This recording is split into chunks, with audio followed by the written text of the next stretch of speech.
303-696-1971. Saturday morning. Good morning, everyone. It is November the 2nd. We are 3 days away from Election Day 2024. I'm Peter Boyles. Good to have everybody here. 710 KNUS Weather Center weather. Warm and dry this morning. It says 65 will be the high. This is the first time I haven't ridden a motorcycle over on a Saturday show. It was cold this morning. Tomorrow's Sunday. Clouds will increase in 58.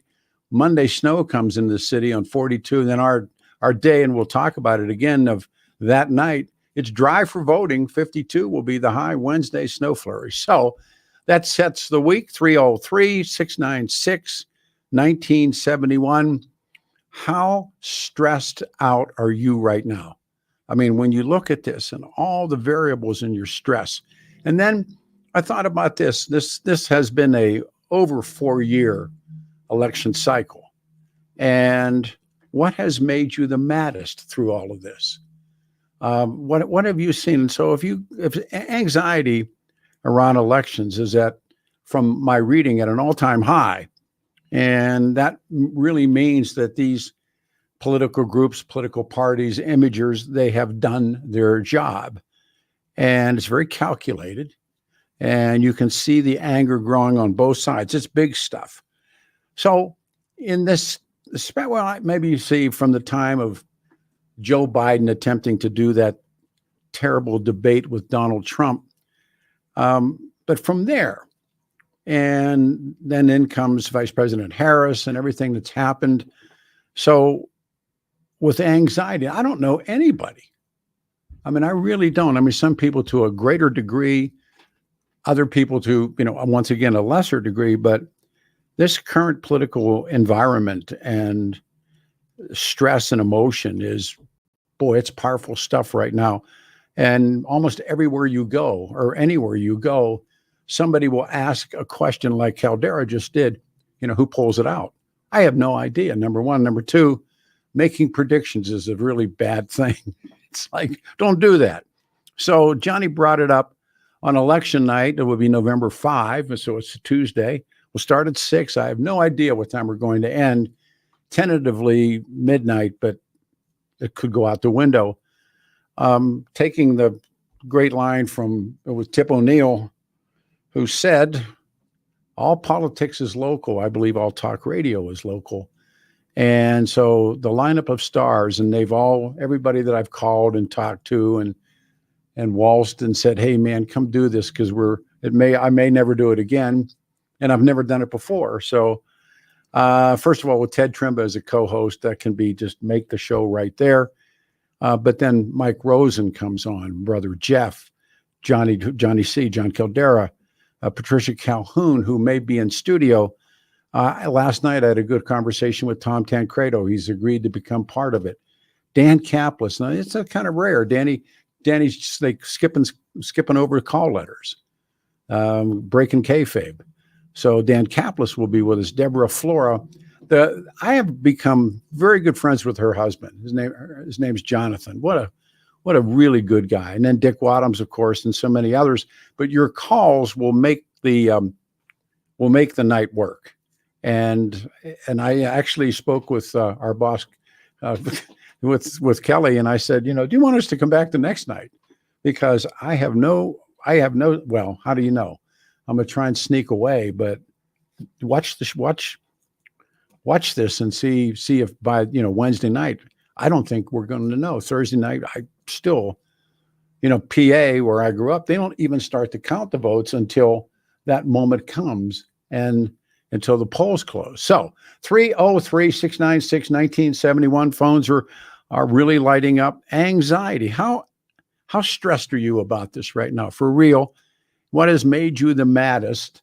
We can start with Rusty. We have one line open. Hey, Rusty, thank you. Saturday morning, you're on the air. Thanks.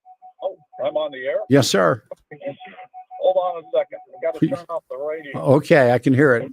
All right. I know you can. Just a second. Take your time. Thank you. Now you hear it again. Okay. Yeah. I'm actually on the air right now. As we both are, yes. Oh, okay. Hey, Peter. Do you want to Yeah, you want to readjust, and I can take another call and we'll come back to you? All right, go ahead. I'm good. Good. Yeah, I have a small business on South Broadway with a marquee, and I put up there something that I think kind of encapsulates what's going on, and it's called electile dysfunction. I love it. So we're having an electile dysfunction sale to deal with the anxiety that people are feeling over the election. For real, do you sense it? Because I really do. Oh yeah, I do in myself, and I do in a lot of people, most people, I think. Yeah, people are just stressed. There's no doubt about it, and it's a difficult time, and I hope that whatever happens after this can heal, except if Kamala wins, we shouldn't heal. We should keep fighting. See. No, I know it's tough. It's very tough. And what's troubling, I think for me, it really started when Biden gave that speech, I don't know, 3 years ago. And he had the red background and the Marines, and he was castigating the MAGA Nazis and all of this stuff. It's been so bad. And it was before that. It's been for a long time, but that it's, it creates this stress and division. And I'll offer one more thing. I realize I'm a little jet lagged, so I realize my comments are a little garbled. But people talk about Trump as being divisive or divisive.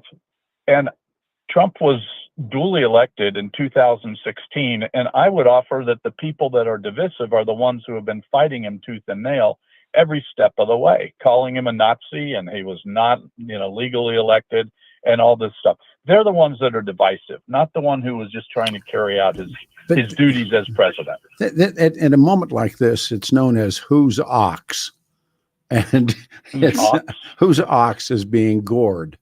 And right, if it's the Democrats' ox, then they say back what you just said. If it's a Republican ox, then you just say what you just said to them when they reject it.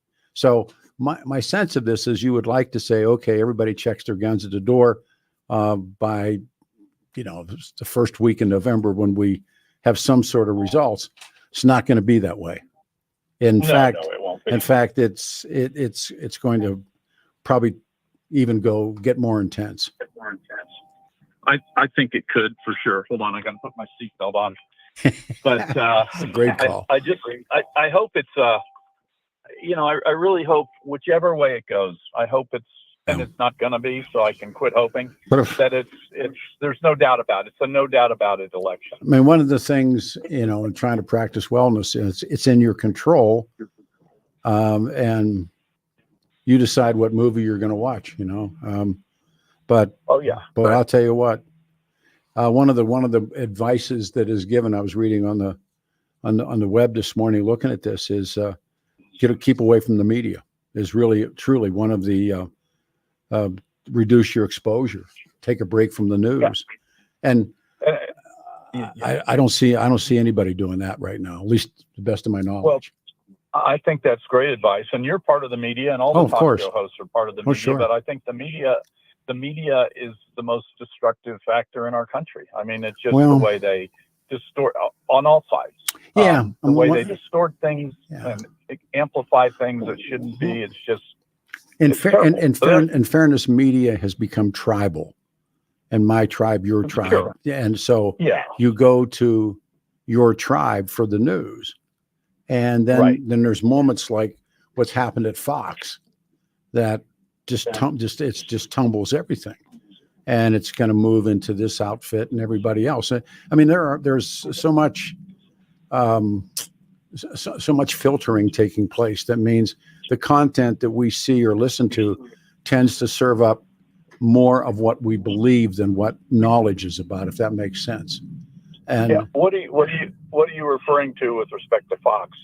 How they paid off the first round, $787.5 million, and they paid that to Dominion, and now Smartmatic is coming in for even more. And there's lessons they're going to be. They should have known them anyhow, but they did not. And then when the night came when the guy at Fox calls Arizona, and you've read all of that as well. And so that guy lost his job, just because he did the right thing. So, hang on your hats. It's going to get good. Yeah. Good call, man. Good way to start the show. We're in good shape. Okay, let's go to Ted. We have one line open. Ted, thank you. Happy Saturday morning. Well, happy Saturday morning to you. Thanks. I'll tell you what is making me the most anxious, and I've been working on campaigns since the Kennedy-Nixon campaign in 1960. And I'll tell you what. Who were you with then in 60? Who were you with? Nixon. Okay. And the thing that triggered my anxiety was the withdrawal from Afghanistan. And we moved bases out from between the Chinese and the Russians. And we went through this withdrawing. And national security has not been a topic of this election campaign at all. And I'm not sure that people really understand the depth and the amount of danger because of the growing influence. Now we've got the North Koreans in Europe. We've got the Chinese that are moving quicker. But what would you think the Koreans would say when the Americans were there? I mean, do you think? Of course. And I want to come back to the debacle in Afghanistan. The Trump administration makes the deal. We will leave by. And that's why Donald Trump could say, we lost no young Americans in Afghanistan, because the Talibs stepped down because they had a date. And that was the date that the Americans were going to go by. It was September something, I forget. But there were the agreements that the Trump administration made.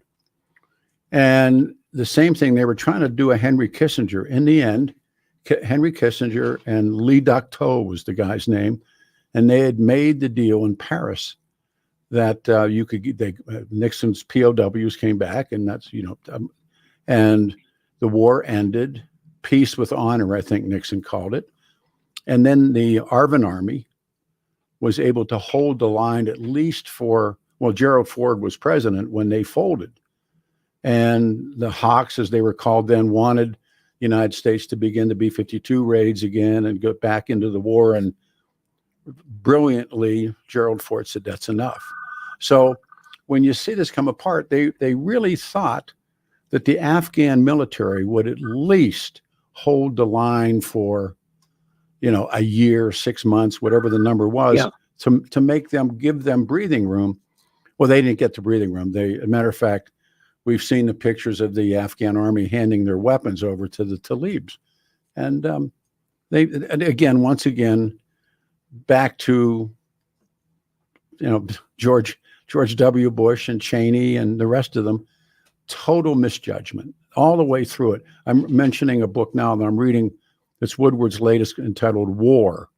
And it really is focused pretty much on the Bidens and what's taking place as far as how deeply entrenched they are in the Ukraine and how much money is involved.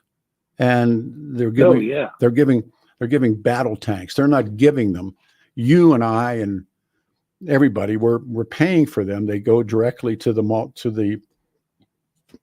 multinational corporations, particularly the ones that are in, prime defense contractors. And look at their stock.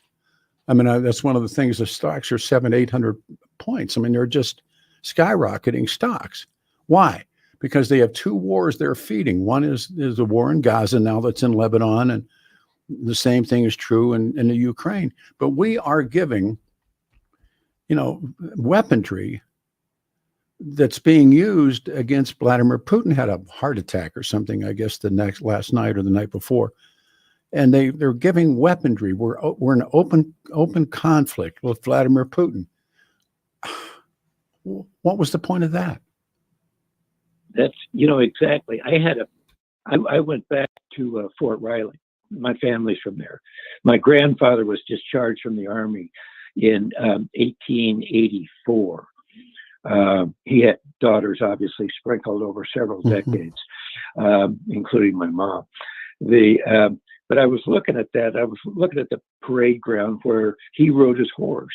And I'm looking at these kids. These are kids. These are kids that are there on the base at Fort Riley. And I said, what the hell are we doing? Sending them to Ukraine or sending them to Afghanistan. And eventually, and without any, I mean, history is a harsh master. And believe it or not, eventually that will happen. Let this continue. And now, now Kim has taken what they're euphemistically called little green men and put them into the Russian army. And this is Barbara Tuchman straight out of, the March to Folly, the people who made World War I happen. There was no way in hell that war should have even existed. And of course, that gives birth to what happens in World War II. And it's really done by a handful of nincompoops that I'm rereading, and I guess maybe seeing it for the first time, Nietzsche. And Nietzsche has this great line that everything that a government says to you is a lie. Number two, everything that the government has, it stole. Think about that. I mean, that's been makes a lot of sense. Ted, it makes total sense. And it's been rolling around in my head since I read it last week. And again, Nietzsche says, everything if here you are, you and I just sort of innocent bystanders, everything that the government says to us is a lie, including you just talked about Afghanistan. Number two, everything that the government has, it stole. I rest my case. Yeah. I just, one anecdote. I had an uncle who was in the final battle of World War I, in the Battle of the Ardennes, was wounded. Yeah, most of his platoon was wiped out. And the family were American firsters. Oh, yeah. Because and they had no interest in going to Europe. Nope. They'd been there, done that. Yep. And they had seen. And, that was the biggest. There's a great book out on Eisenhower. I think that the Battle of the Ardennes had the most American casualties of any battle in our history. I thought it was Gettysburg. Well, I think that kind of would have been my second, because you had Americans on both sides. But right. You look at that and you say, the lessons these guys gave me as I grew up, now that I'm in my mid 80s, and I look at this stuff and I think it's folly. But there's no discussion of this. I mean, who knows what either candidate thinks about it? I don't know. Well, I think there's an arrogance that still hasn't filtered down.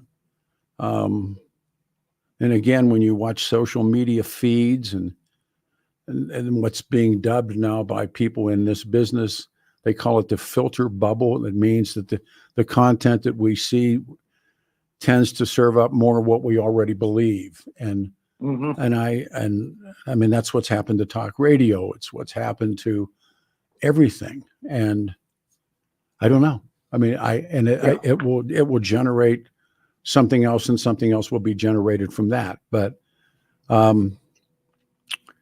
what is the one thing, again, my question, what is the one thing that drives your stress or makes you the maddest about what we have just been through? I just think we've involved ourselves across the world in situations that are going to be very, very costly to us in the end. They already have.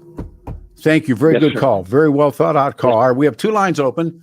303-696-1971. I'm Peter Boyles, and good morning. I got a great day, 65, warm and dry. Devil's Head Day? I don't know. I'm not sure. 58 tomorrow, and clouds will increase. Monday, we got some snow coming in. 303-696-1971. How stressed are you?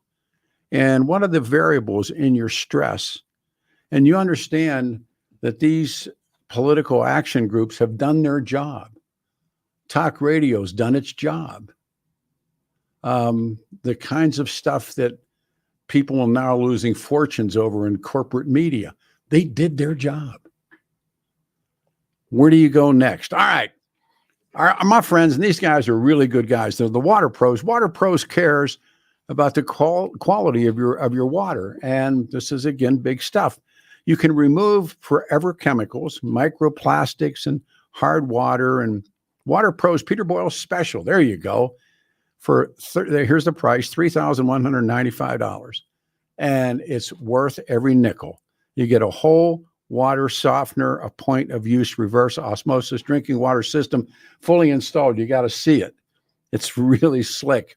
Start the process. Go to waterpros.net and sign up for your free. And this is the big kick. It's an in-home consultation. They come to your house. They test your, well, they'll show you. They'll show you. They'll test your water and answer all your questions and concerns. These guys, I trust these guys with my water. You will as well. Water Pros is family-owned, veteran-owned business dedicated to providing you the best in water treatment for less than the other guys. Go to waterpros.net and request your free water test, 303-862-5554. Again, 303-862-5554, 303-862-5554. Get the free water test and the Peter Boyles Special.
RockyMountainBargains.com, where you'll always pay half price. Why pay retail when you can get what you want at 50% off?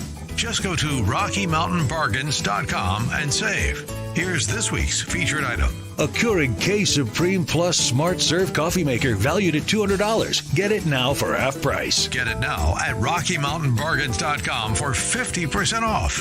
RockyMountainBargains.com, where you always pay half price. Restrictions apply. Go to RockyMountainBargains.com for complete details.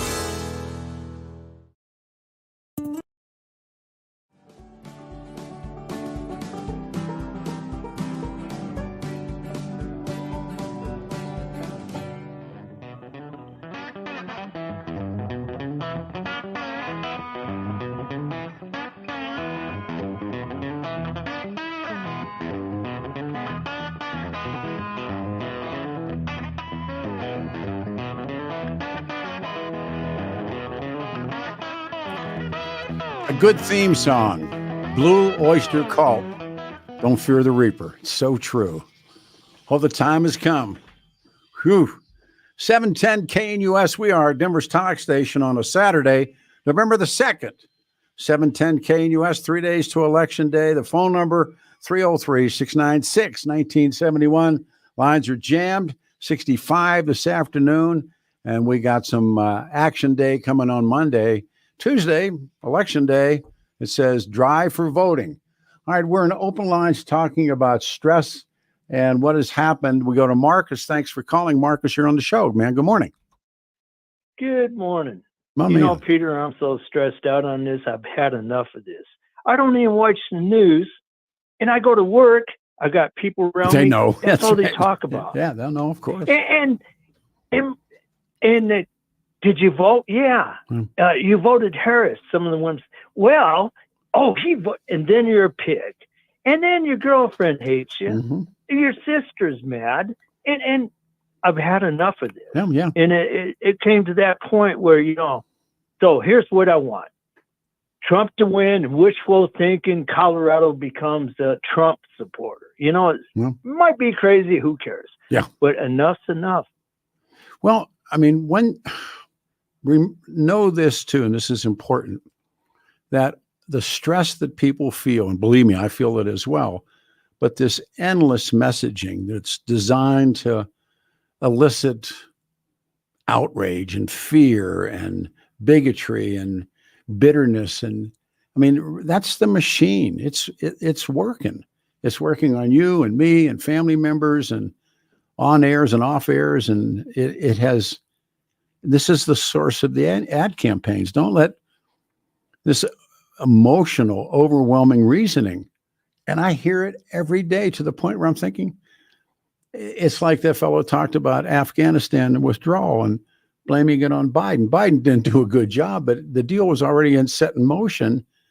And I'm not a Biden fan, but the truth sets you free. So I don't know. Don't you get tired, Peter? The people around you, that's all they talk. You don't even have to watch the news. I know more what goes on from the people telling me. Yeah, sure. It's like, yeah. But then again, remember that game we used to call it telephone or something, and I tell you, you tell Adam, Adam tells John, and it gets back to me, and it's a totally different story than the one I don't have an answer for you, but even when this is over, and it won't be over.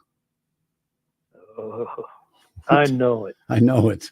You take care. All right, here we do. All right, so I'm in this place, and this woman comes over, sits down, and says, Dino. I said, of course, Hot Spring, Arkansas. There you go. Yeah, I've been calling you a while. How you been, pal? I'm good. I voted early, too. Totally different down here in this red state, the way they look at everything. You go to the booth, and you go to another booth. That's the first time I went to a booth in 20 years. In Colorado, I mail them all in there. Or else I hand deliver them. I don't really put postage on all the amendments. Oh, well, at the time.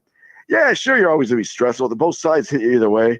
How'd you like it this morning? The Democrats, they shut down Biden. They took away all his comms. He's done for the next 4 days. Oh, yeah. No, he's you want to make sure that's good. Someday we'll know what happened there, too. That was a coup. It was a palace coup. Of course it was. They'll write good books on it, several ones. Yeah. But when I saw that Whitmer sitting in that bar with a beer with Willie Brown's ex-girlfriend with the same beer, it looked like a couple of barflies. And that's who's running for the president of the United States? Yeah, but I'm unbelievable. I'm in a book right now that I just think it's entitled 1960. It's in depth Jack Kennedy and Richard Nixon. They were both more scholarly than what you got now. If you want, they're light years ahead of these guys. But my point is, if they were, especially with Jack Kennedy, suppressing his private life. And sure, the media knew that. Yeah. I mean, so everybody, I mean, who of us does not have feet of clay? I certainly do. We everyone has closets, skeletons, and so forth. Yeah, that's life. If you live, unless you live in limbo somewhere, you grew up, nothing happened, you would be running for office anyway. So yeah. Well, but again, this anxiety or this stress and this anger, and this is a good day, I think, to talk about it in open lines. We're a couple of days away, and the rest of it you can throw out the window. But where do you think this comes from? Oh, well, it's both parties started, but the media really feeds it. obviously there's more majority of the left-wing media than there is right. But yeah, it's everything. They wanted this. They want to sort of stress you to listen to sound bites and vote for that candidate. Oh, it's the last ones you've heard about. That's why there's this term called campaign. Yep. It's the source of the campaign, and the emotional reaction is so overwhelming. They're not doing reasoning. There's no facts here that people are talking about. This is a, well, I'm sorry, but they should have had. I agree with you what you said a while back in the summer. They should have at least 3 debates as the presidential side, and they should have 2 vice presidential ones. Yeah, I agree. At least get something that way, and make it 2 hours. I think what's going to hurt her, though, I don't know about voting wise. She delivers.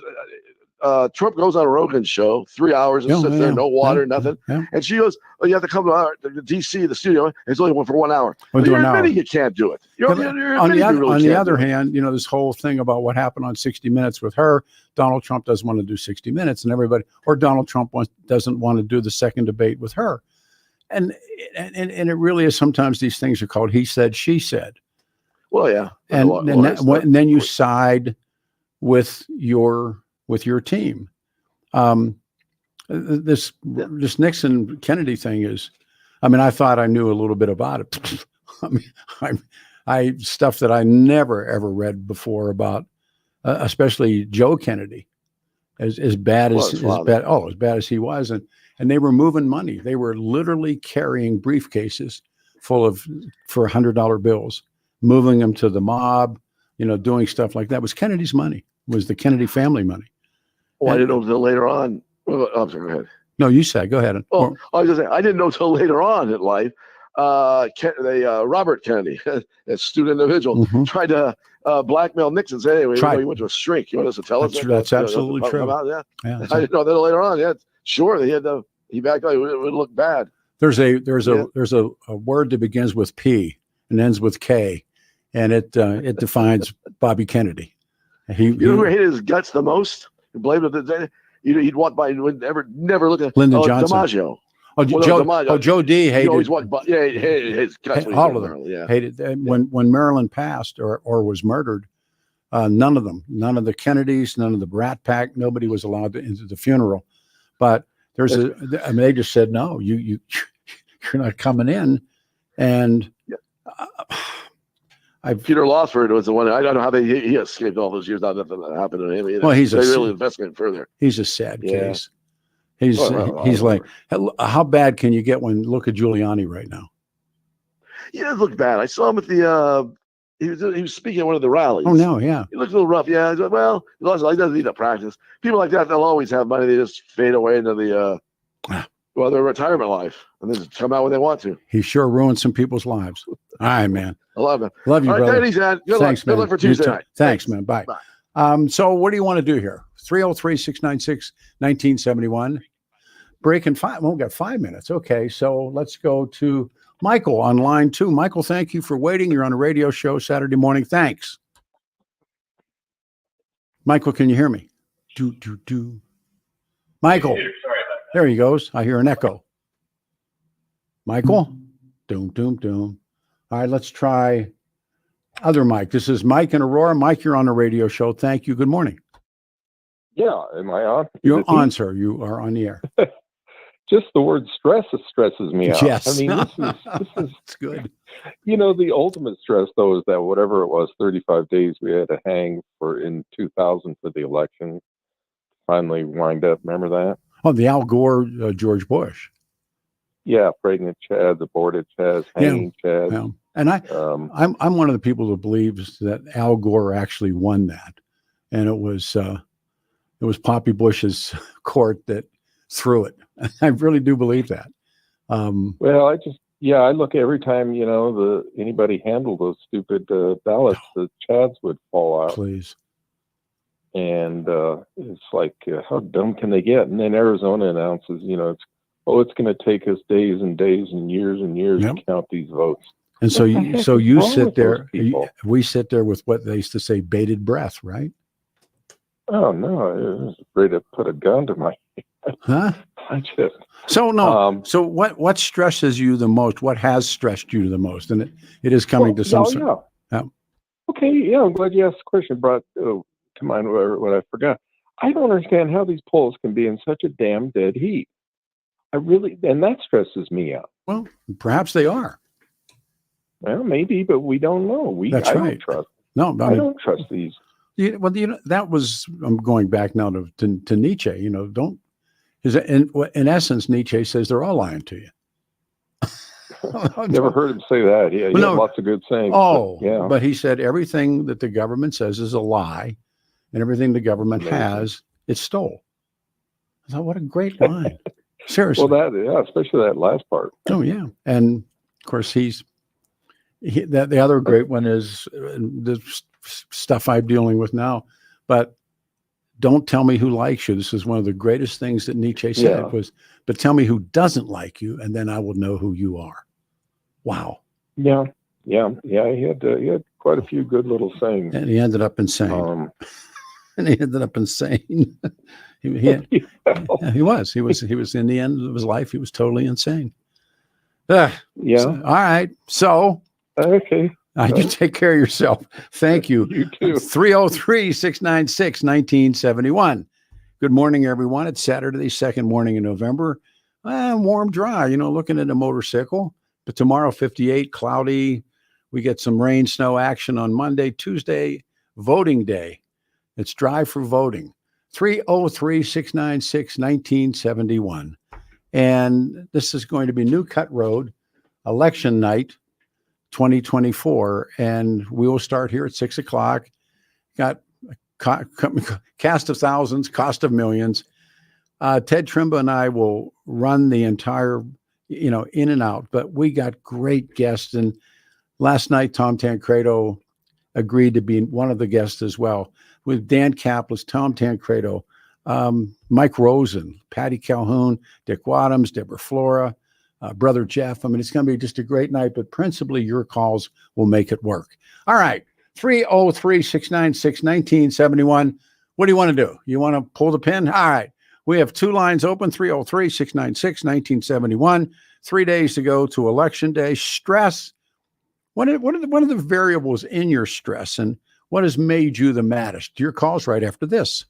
RockyMountainBargains.com, where you'll always pay half price. Why pay retail when you can get what you want at 50% off? Just go to RockyMountainBargains.com and save. Here's this week's featured item. A Keurig K Supreme Plus Smart Serve coffee maker valued at $200. Get it now for half price. Get it now at RockyMountainBargains.com for 50% off. RockyMountainBargains.com, where you always pay half price. Restrictions apply. Go to RockyMountainBargains.com for complete details.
And good morning again, everyone. We have one line open on a Saturday. Peter Boyles, 710 KNUS.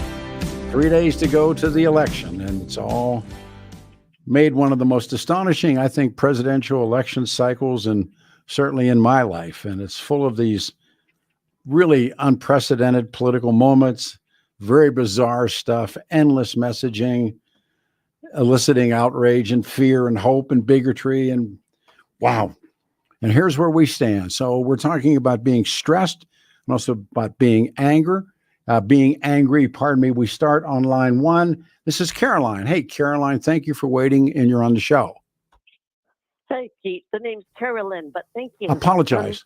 I apologize. You betcha. I have two things I wanted to mention, and then I don't want to talk a lot, but one of them is I feel like if Harris should get elected, that our enemies are just licking their chops, standing by and waiting, and we will have war both from the hardcore Trumpians and from without, which is really a scary thought.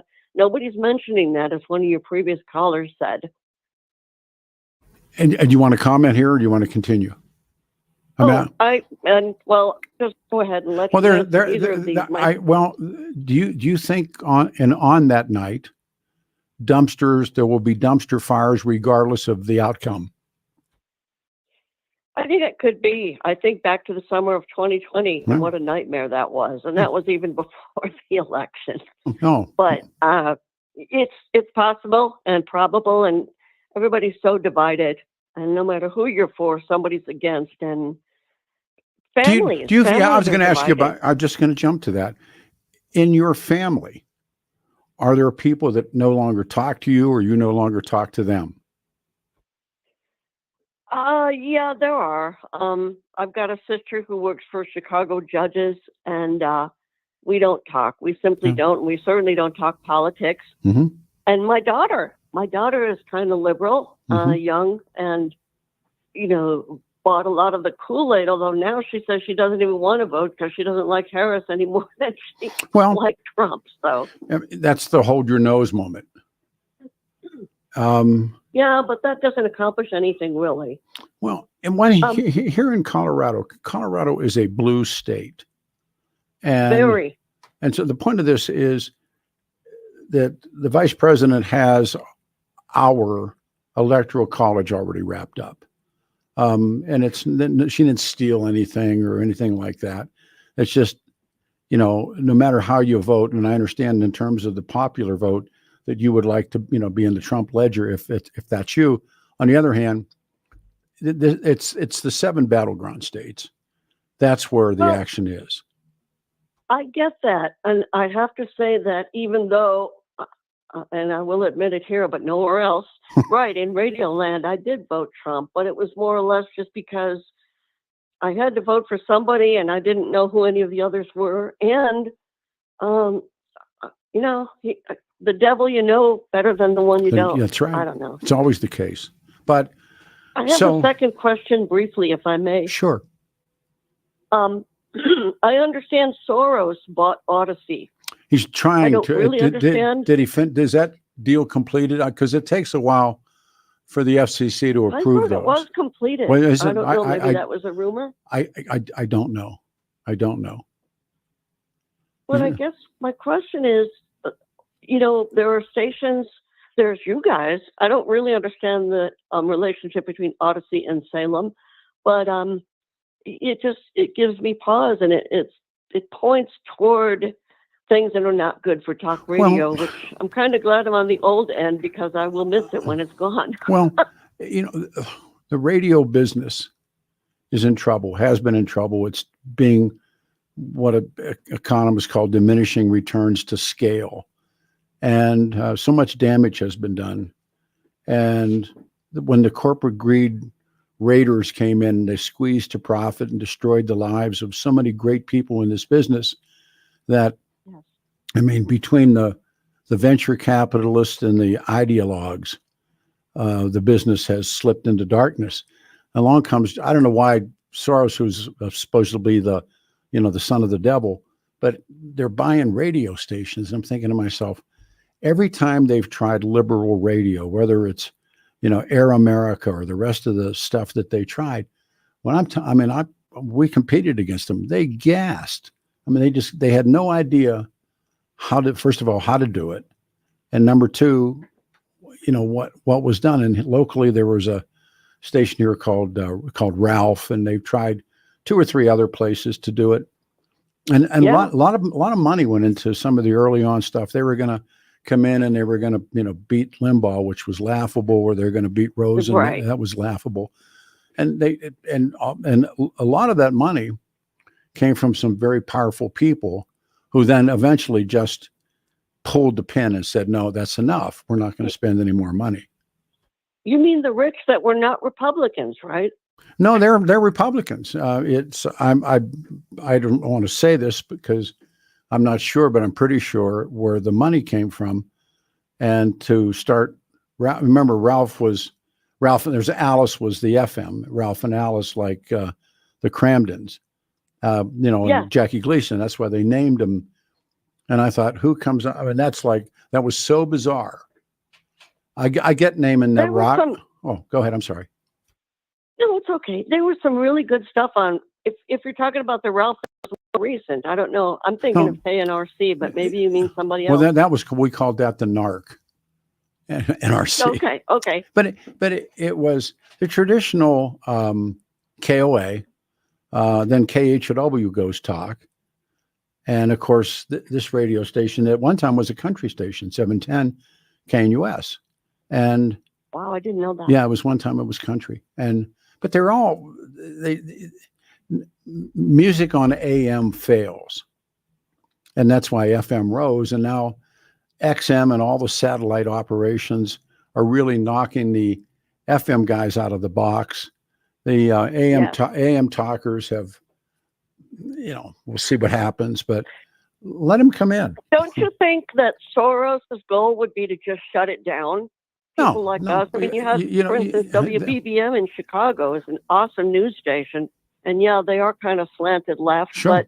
But I mean, overall, Soros would want to shut people like us down. But they make people like you guys. No, I mean,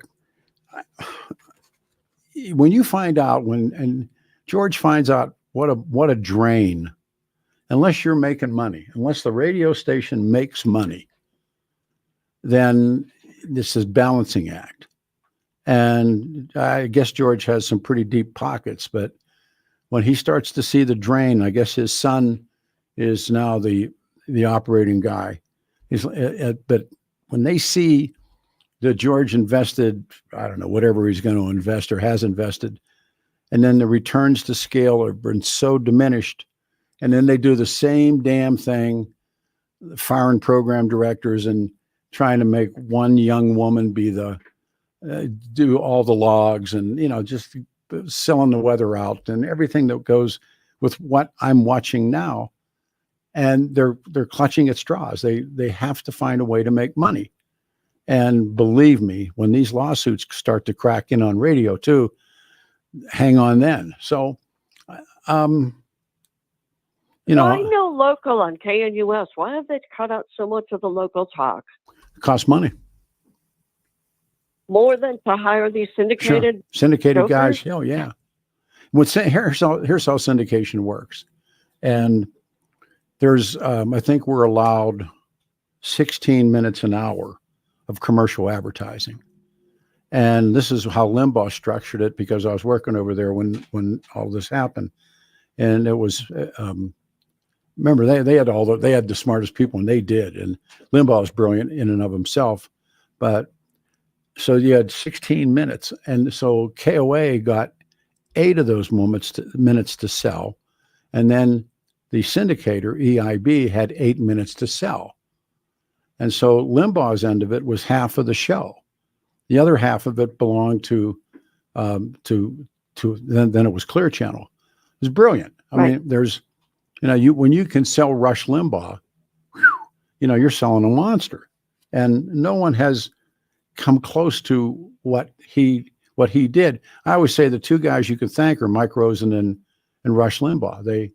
My husband would agree with you. Yep. Yeah, they came in, and Mike's coming out of retirement, quote unquote, Tuesday night. We've had a couple of good laughs. Yeah, he'll be with us.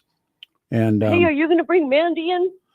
You know what? I sent her a text, and I think they got something going on too. But I mean, I figured we're going to be on the air 6 hours, nonstop to the top, and so and if we can use say 3 times in 6 hours, Mike, or like Tancredo signed on last night, and it was a funny conversation. We have this relationship. This was Tom. Oh, love Tom.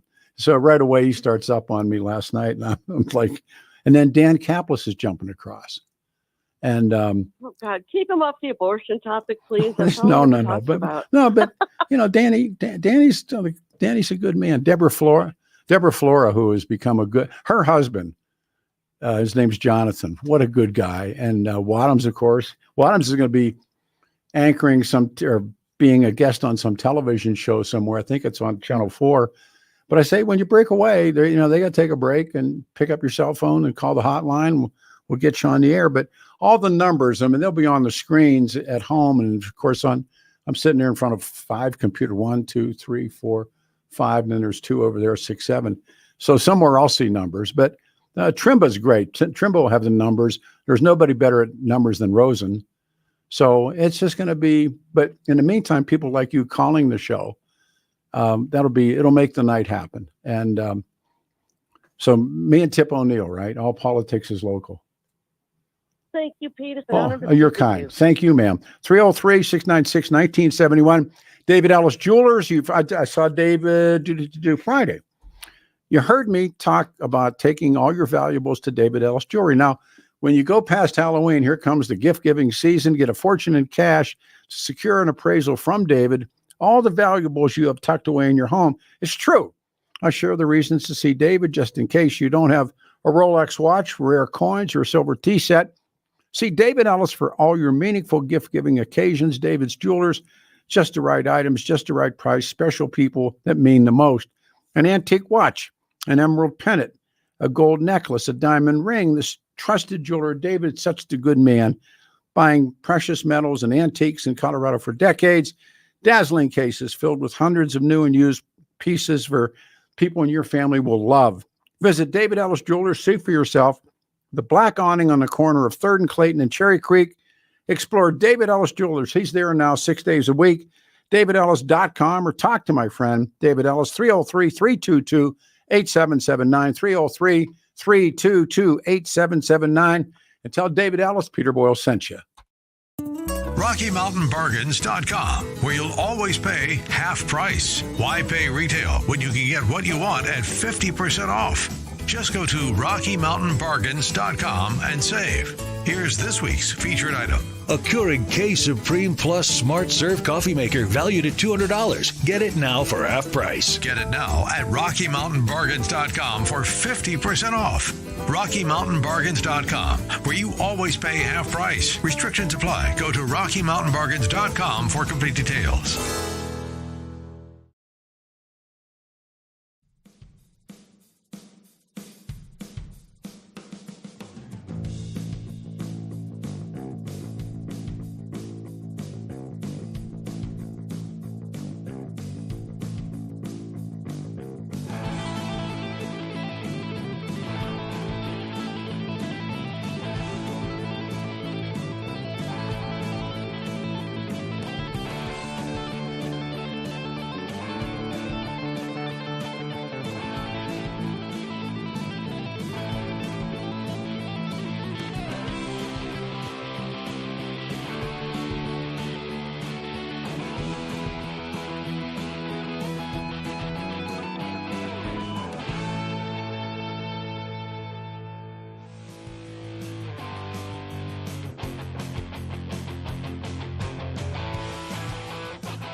Better believe it. Good morning, everyone, on a Saturday, the second morning of November 2024, with a line open. I'm Peter Boyles. This is Radio Free Denver, good old 710 KNUS. Now, 3 days to go to Election Day. Contact number 303-696-1971. The weather for today, 65, warm and dry. I'm debating to ride 37 tonight. Then tomorrow is going to be cloudy and 58 will be the high. Monday, snow and colder comes in. Tuesday, it looks dry for voting. Wednesday, everybody will be dead tired and up watching television or listening to 710 for about 48 hours. Again, a quick blurb on election night, the 5th of November, starting at 6 o'clock. You're going to anchor a show here. And we're asking people to turn your televisions on or computers, wherever you're getting your numbers, and then turn down the sound and turn us on. And again, Ted Trimpa, Peter Boyles will be anchoring. Mike Rosen coming out of retirement, brother Jeff, Johnny Caldera, Patricia Calhoun, Tom Tancredo, and Dan Kaplis, Deborah Flora, Dick Wadhams. Wow, we'll all be here and going to talk about that night because it's going to be a night. And now it's stress. You're stressed out, and there are variables in your stress and what has made you the maddest. Days to go now, and they're locked in this incredibly close race. And the 7 battleground states and the stress. So with a line open, we go to Kim. Kim in Denver. Kim, thank you and good morning. Hi, Peter. How are you? I'm well. Thank you so much. Oh, it's my pleasure. Yeah. My pleasure. Yeah.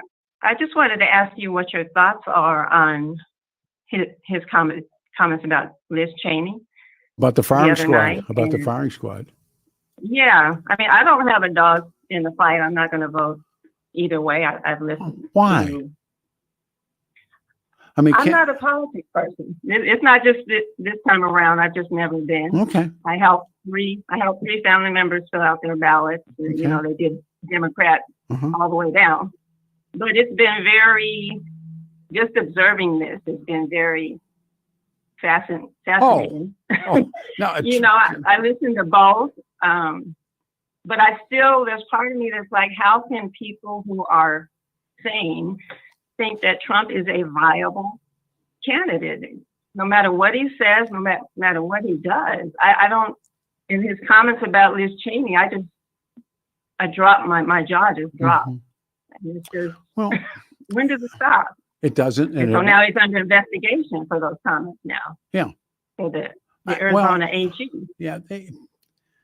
Again, watching what I never thought I'd see, and that's why I said this is one of the most astonishing presidential election cycles, and certainly in my life, maybe the most astonishing. It's unprecedented, the political stuff that's said, and the Steele stories, but the endless messaging. And again, one of the things that, as one of these characters has hung around this business and watched it and been part of it for so long, but the messaging, and that's now what it's called. I've gone back to the drawing board to reread so much, but designed to elicit fear and outrage and hope and bigotry and bitter partisanship.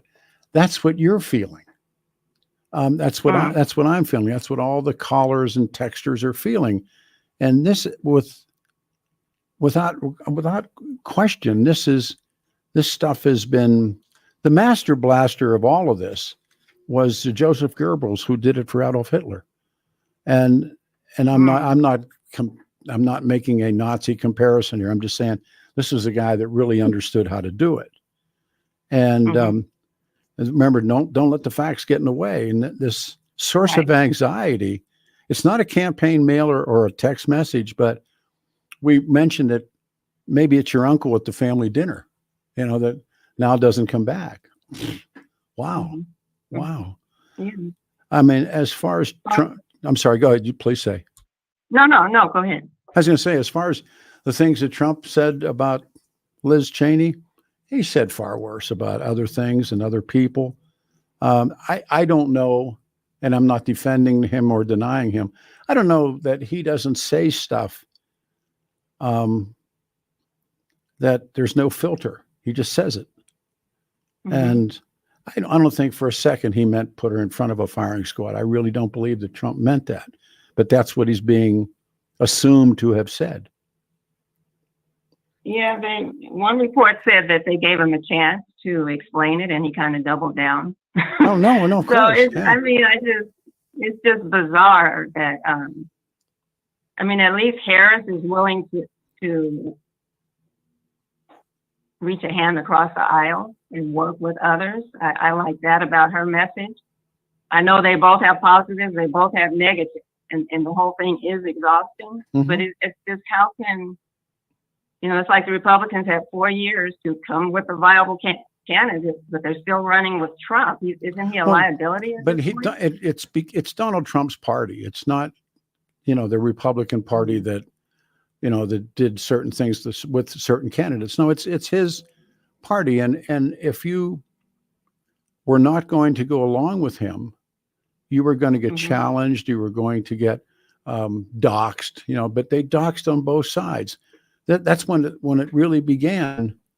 And I go back to Hillary Clinton and Donald Trump, when Donald Trump beat Hillary Clinton. And there's more and more now that we know, but it's also that night in the Javits Center is so telling. And she would not. And I just reread something again that reiterates everything that book talked about, Shattered. She would not call him. She hated Donald Trump. He hated her. And they literally she was not going to make the call. And it took Obama. President Obama called her and said, you got to call him. This is the tradition. This is what we do. This is how, the system works. And she called him in about 2 seconds, you won or whatever she said, and hung up. And she's too drunk to come out. And, you look at this stuff. And then remember the next day, the women were all in the streets wearing those, or the next day, whatever it was, all wearing those hats that had all that kind of stuff. Well, that was generated again by not telling the truth. She lost. Yeah. He beat her. Yeah. Yeah. I don't have any concerns if she wins. No, if he wins, because I think the Democrats Harris will even come out and say, stand down. But, I have a flight on Wednesday. I'm hoping I'm able to make it. No, hopefully the country won't be in chaos. Well, remember in the third world, it's every time there's any kind of an election, the soldiers are in the streets. And I don't know. Great call. Well thought out. Thank you, Peter. Thank you, ma'am. All Thank right. you. All right. We're moving along. Okay. We go to, I love your name, Mars. Mars, you're on a radio show, man. Good morning. Hi, Peter. Hey. Not sure I've spoken with you before. I believe I have. Okay. I'll leave that for another All right. discussion.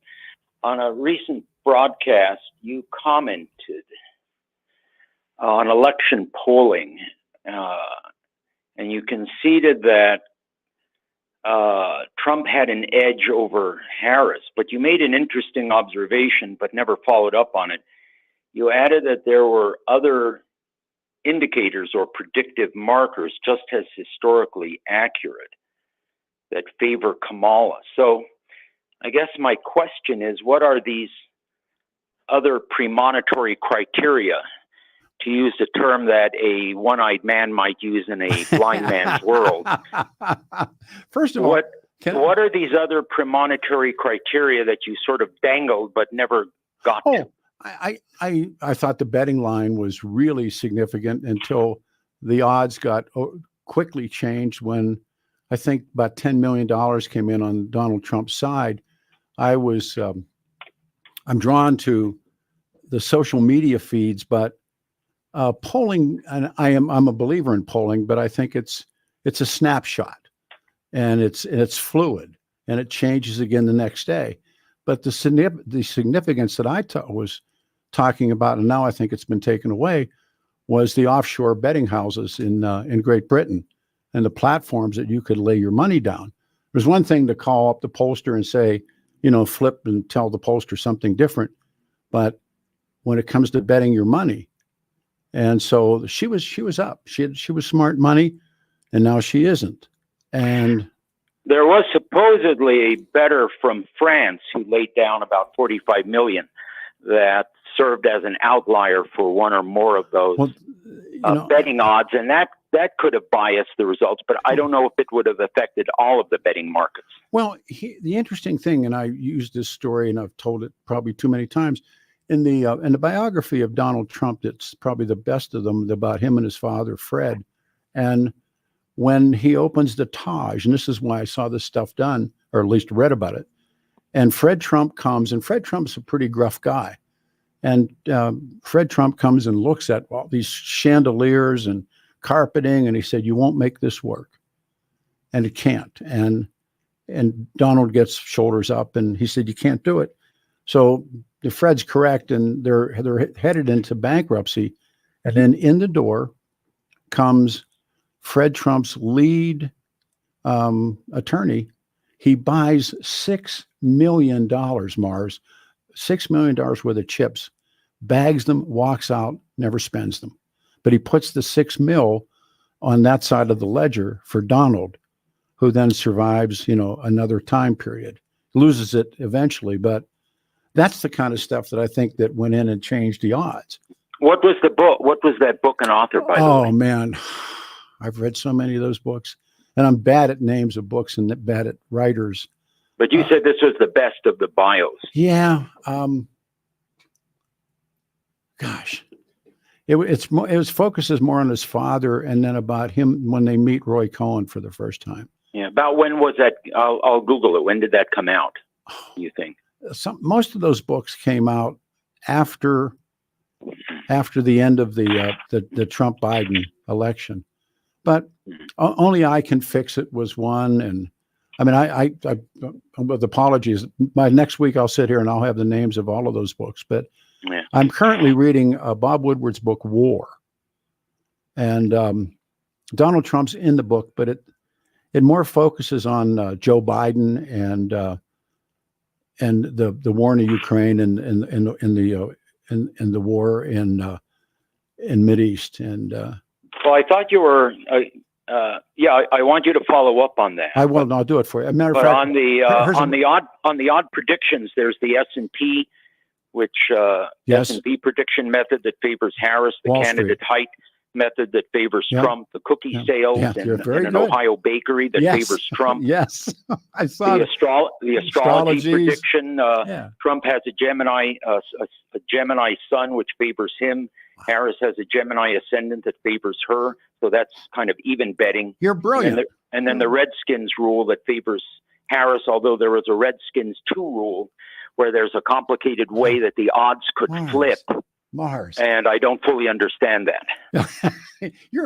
First of all, is that's legitimately your name, which I love, by the way, Mars. It's a nickname. It's an Eastern European name. My mom's family was from Slovakia. Okay. And what can I ask you without giving it up? What did you or do you do for a living? I work for federal government. You're brilliant. I mean, that's a brilliant call. It really. I'm thinking, wow, this guy's smart. I'm trying to figure out the complexities of the Redskin 2.0 rule. There was the earlier version that prevailed for decades, but then that fell into disfavor, and they modified that. And I don't fully grasp the complexity. So if someone has given that a little bit of thought and can call back, I hope they could. Well, you remember the height of women's skirts. That meant something. The Roaring 20s, the flappers, the women wore their skirts above their knees. And that was, and I can't remember whoever the economic theorist was on that one. And then when the Great Depression hit, you see the skirts drop down. The S&P prediction has been right in 21 out of 24 elections. Who do they got? The candidate height was 75% accurate. Cookie sales 90% accurate. Yeah, I remember the cookie one. Yeah.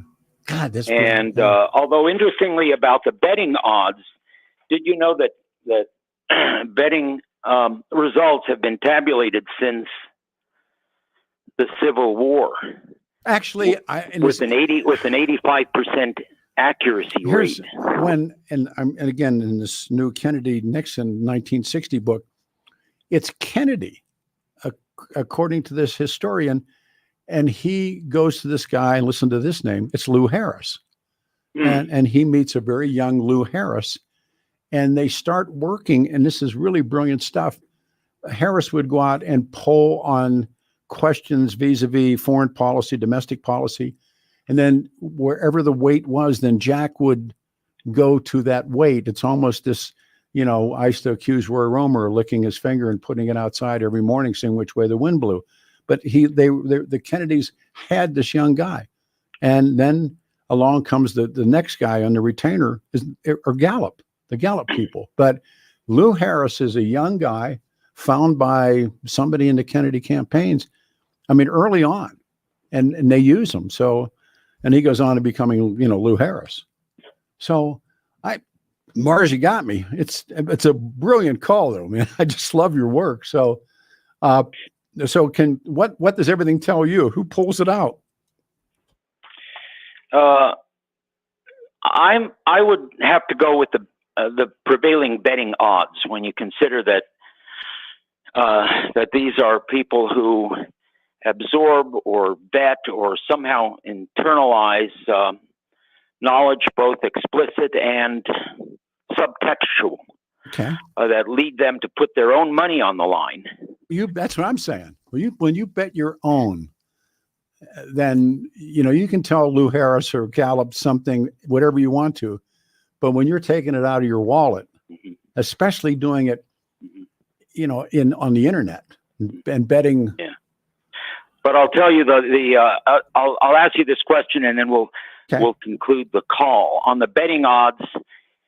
Do you remember the last 4 times the betting odds were wrong since 1900? They were wrong 4 times since 1900. You're brilliant. I don't, and I would suspect one of them was Trump and Hillary. Trump and Hillary. What was the wrong turn prior to that? Herbert Walker Bush and Bill Clinton? Nixon Kennedy. Nixon was favored. Oh, man. Oh, that's good. See, I very slightly, although that might be considered within the margin of error because there was a fractional point differential. Okay. And then what would you say the time before that was? Wow. Oh, Truman Dewey. Truman Dewey.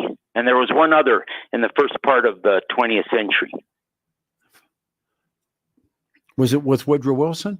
Wilson, and I don't recall his opponent. Remember, there's the bull moose happened, and and TR breaks off and starts the bull moose, and so I knew that Woodrow Wilson is possibly the worst president this country's ever had until George W. Bush, but I that he was the accidental. He's not slipped in, but the party cut itself in half with the same thing with Ross Perot. I mean, that's why I mentioned Herbert Walker. God, you are brilliant. You are welcome to pick up the phone anytime. Yeah. Well, now your callers can win bar bets with that knowledge. That's right. That's brilliant. Well thought out. Mars, thank you, man. You made the morning happen. Thank you very much. Good talking with you, Peter. You too, sir. Thank you. All right. Don't forget on election night, November 5, 2024, radio doesn't start about times. It starts accurately at 6:00.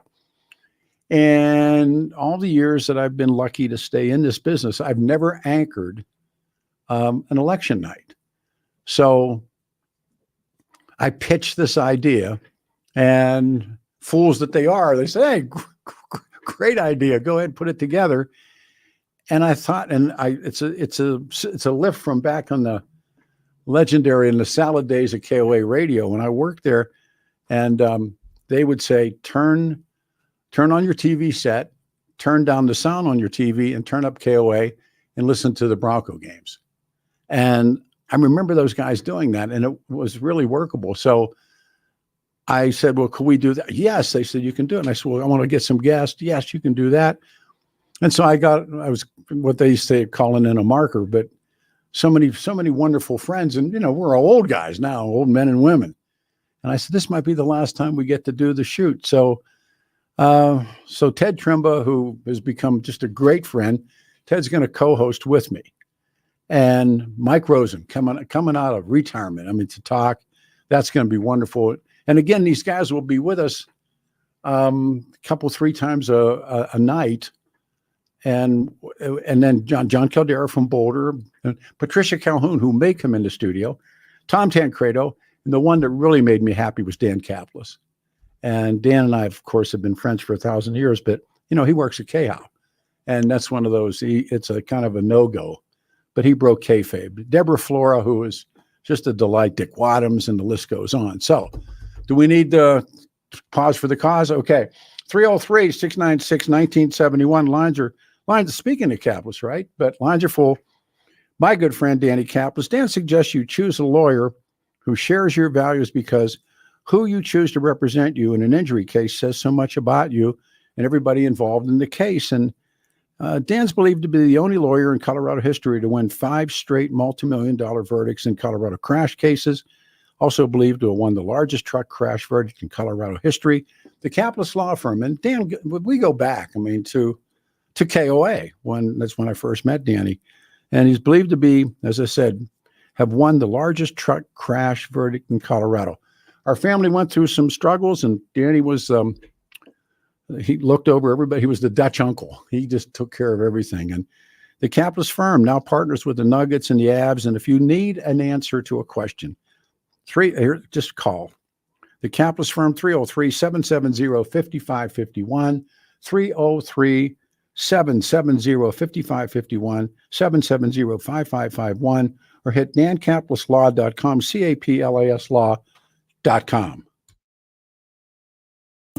RockyMountainBargains.com, where you'll always pay half price. Why pay retail when you can get what you want at 50% off? Just go to RockyMountainBargains.com and save. Here's this week's featured item. A Keurig K-Supreme Plus Smart Serve coffee maker valued at $200. Get it now for half price. Get it now at RockyMountainBargains.com for 50% off. RockyMountainBargains.com, where you always pay half price. Restrictions apply. Go to RockyMountainBargains.com for complete details.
Here we go. Good morning, everyone. 710 KNUS, Denver's talk station. Thanks for being here. Pretty nice day. Looking out, 65 will be the high. Tomorrow drops down a little bit. Lines are jammed. We're going to go real quick to Wyoming. Jackie, you're up, man. Thank you. Yeah, Pete, I was just listening to you for a few minutes, and I'm not a big fan of Wilson's either, but I think he needs a little credit for 1919 in Versailles. I don't think you would want George Clemenceau to handle it. No, well, somebody had to put Europe back together again. I mean, and he guarded against between the Japanese and the Chinese, and he was involved in every country on the planet, and he did it all in like 6 months. So I think he gets some credit for that. Not from me, but he resets the world for Lloyd George and Clemenceau. He double crosses everybody, certainly in the Arab world. What they do is just, what they do in French, in terms of French colonialism. I mean, it would take 3 hours for you and I to have this conversation, but. Well, people were starving, Pete. They were starving to death. No, whoa, stop again. That's where Herbert Hoover comes in, and they fed Europe. We're not talking about Europe. We're talking about Africa. I'm talking about the so-called Far East, the Middle East. That's where they did their real dirty work. And Herbert Hoover makes his bones feeding Europe. It has nothing to do with the other stuff. Right. It all came out of South America mostly. Yeah. All right. Good enough. I love you. Thanks, man. All right. Let's go to Mary. Mary, you're on the show Saturday. Thank you. Hey, Peter Boyles. I'm glad you're back on the radio. And Mars didn't talk about what the betting odds are, who's going to win the election. But more than that, I'd like you to talk about the people that made you who you are in life, and more like Bob Lee's stories, if you do that, because people are getting election burnout, I think. I think people have received way beyond election burnout. Bob Lee was my mentor. Bob Lee taught me good and bad stuff. We did a morning show on KLAK radio, and there was also classic guys like Lindsay English and Roger Thompson and Bob Prangley and Billy Ashford and Terry Jones, TJ the DJ, all those guys. And I was like this young guy in a hit show that I didn't know how to act, and except we had a hit. We went from 23rd in the market to 3rd in the market in about 3 months. I never had an experience like that in my life, and never did again. So did Bob Lee, did he raise you up to number 3? Oh, we teamed, and he was a top 40 jock in Detroit, and he was the Rockin' Rebel, WJBK in Detroit. Came here, worked for KHW radio, and he called himself Detroit Lee on the air because he had come from Detroit.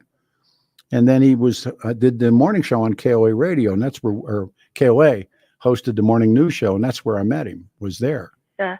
Did he help you get to sobriety too? No. As a matter of fact, that's eventually what I think took his. As a matter of fact, I have no business saying that, but no, he did not. No. Well, at any rate, so just maybe talk about all the people that made you the good person you are. So. Well, there's not that many of them. Yeah. Well, we're going to listen to you on the radio. We're not going to turn on the TV on election night, so we'll listen to you. I love it, Mary. So Thanks. I love your voice. Thank you, Thank you. You too. Bye. All right. We go to Gunga. Gunga calls. Hey, Gunga. Hey. Yo. Well, yay. I feel like you too. I am just, so concerned about this election, and I certainly hope Kamala wins. Because don't everybody probably in your office forgets what happened the last election when he lost. He started a riot. People died in that riot, heart attacks, whatever, a few days after. The police were mobbed and,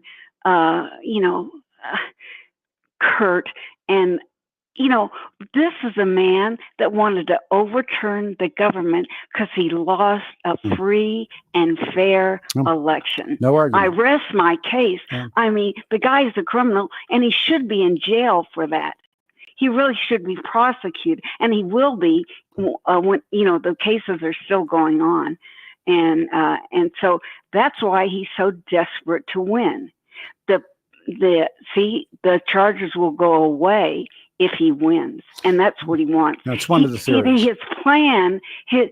What are his plans? Kamala has plans, ideas of how to get like the money back to people. Well, I look at her too, and I think she has this thing called the politics of joy. I have no idea what that is. No. Because Trump is so negative. He's always. No, you can't. I mean, and again, I'm not trying to pick one, but I'm saying to you, when she talks in these very abstract ways, it just goes right over my head, because talking about like things like the politics of joy, or they were chanting her name. I don't know if you saw this. And she said, "Chant your names," and people just what? So, that's showing. Hey, Peter, that's showing that she is for the people.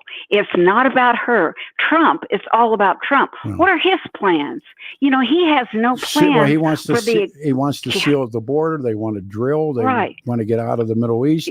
He's telling you what he says he's going to do. Mm-hmm. But he has no plans for it. Remember when he was asked, "What are your plans to do that?" Oh, I don't know. He didn't know. He didn't know what his plans were. But I wish he would do more of talking about his plans. Hang on. He doesn't. It's in these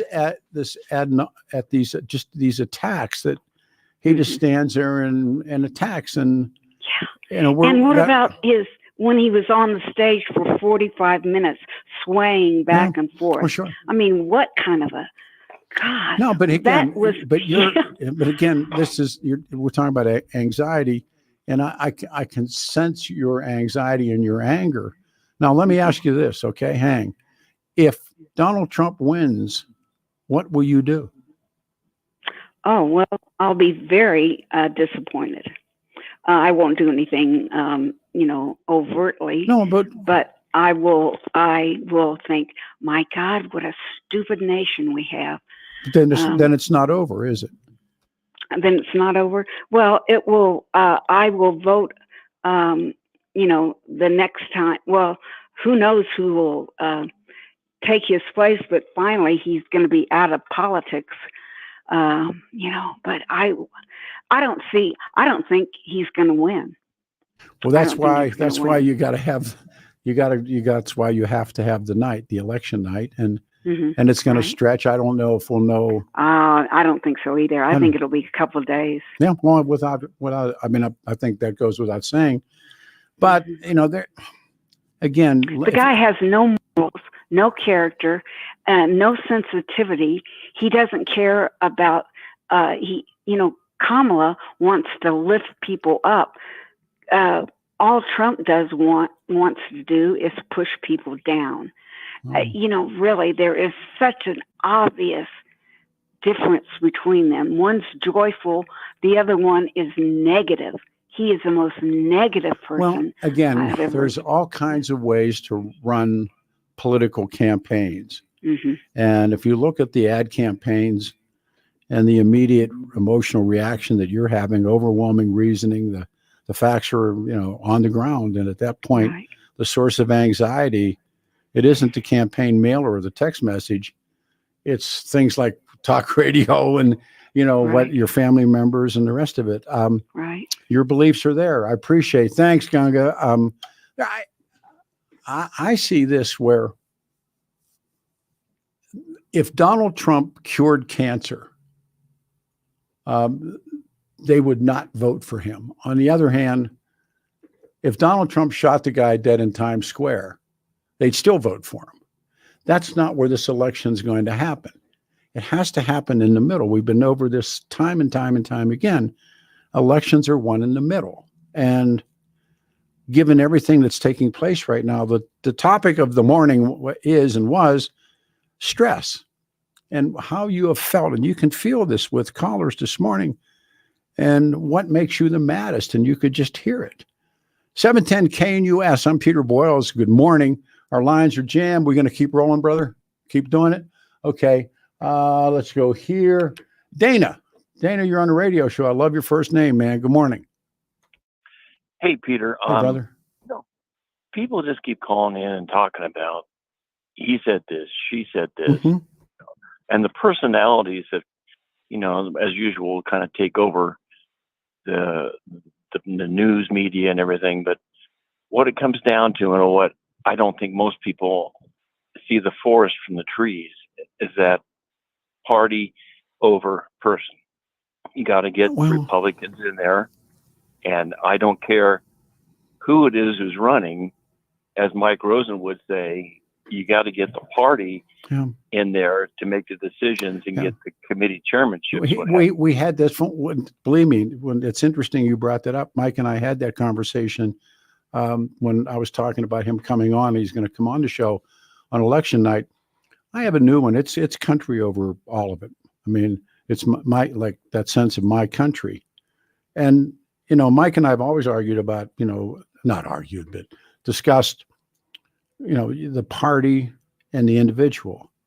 And there were plenty of times that I saw individuals that I thought were going to, were better than, but I understand Mike's reasoning too. I mean, that you can't rule until you win. And how do you win? You vote for the team. No, I mean, I understand. I totally understand what you're saying. So, yeah. And that's what the media feeds on, the personality and what they said. That's how they make their ratings, and they just keep fanning the flames of that. But I don't see many of the media people seeing the forest from the trees either. This is why we need Republicans in office. But I think it's fair to say that if you watch a majority of the corporate press, they're sort of on to Trump. I mean, you can't get a good story. Matt Drudge has been a really interesting thing to watch, because when Matt Drudge, and I did an interview with Matt Drudge, when he first came on, he broke that story on Bill Clinton and Monica Lewinsky, and I mean, he did stuff nobody would do, and he was considered conservative site. And now Matt Drudge and the Drudge Report, they still get tons of hits. They've gone left of center. I would urge you to read, if you haven't already, what happened internally with Fox. Fox went from one extreme to the other, and it cost them a ton of money. I mean, this business that I've been lucky to be in is, what we used to say about following diverse viewpoints. But now I find myself looking outside the country in these sort of independent news outlets. And so I try to balance the consumption with the local guys. And frankly, they come up wanting. I don't know if you do that or not. A little bit. I mean, I'm listening mostly to Fox, but let me ask you. So did you cast a vote for president? Yeah, but it's not your business. I mean, I had to have this conversation on Martino's show when everything's said and done. But one of the things that's made me laugh over the years is when somebody in our business decides to put up on their website who to vote for and how to vote. Why would you give a flyer, Dana, about what I thought? Or why would I care about what you thought? I came to my own conclusions, and I voted. And it's nobody's business how you vote. That's the significant thing about it. The party doesn't look in your envelope and say, you didn't vote for the right person. So, and how did you feel about the ranked choice voting? That's an interesting one. I voted against it, but when I'm reading reading all these books, this 1960 book, West Virginia, the primary in West Virginia, that the Kennedys, there's no question they stole it.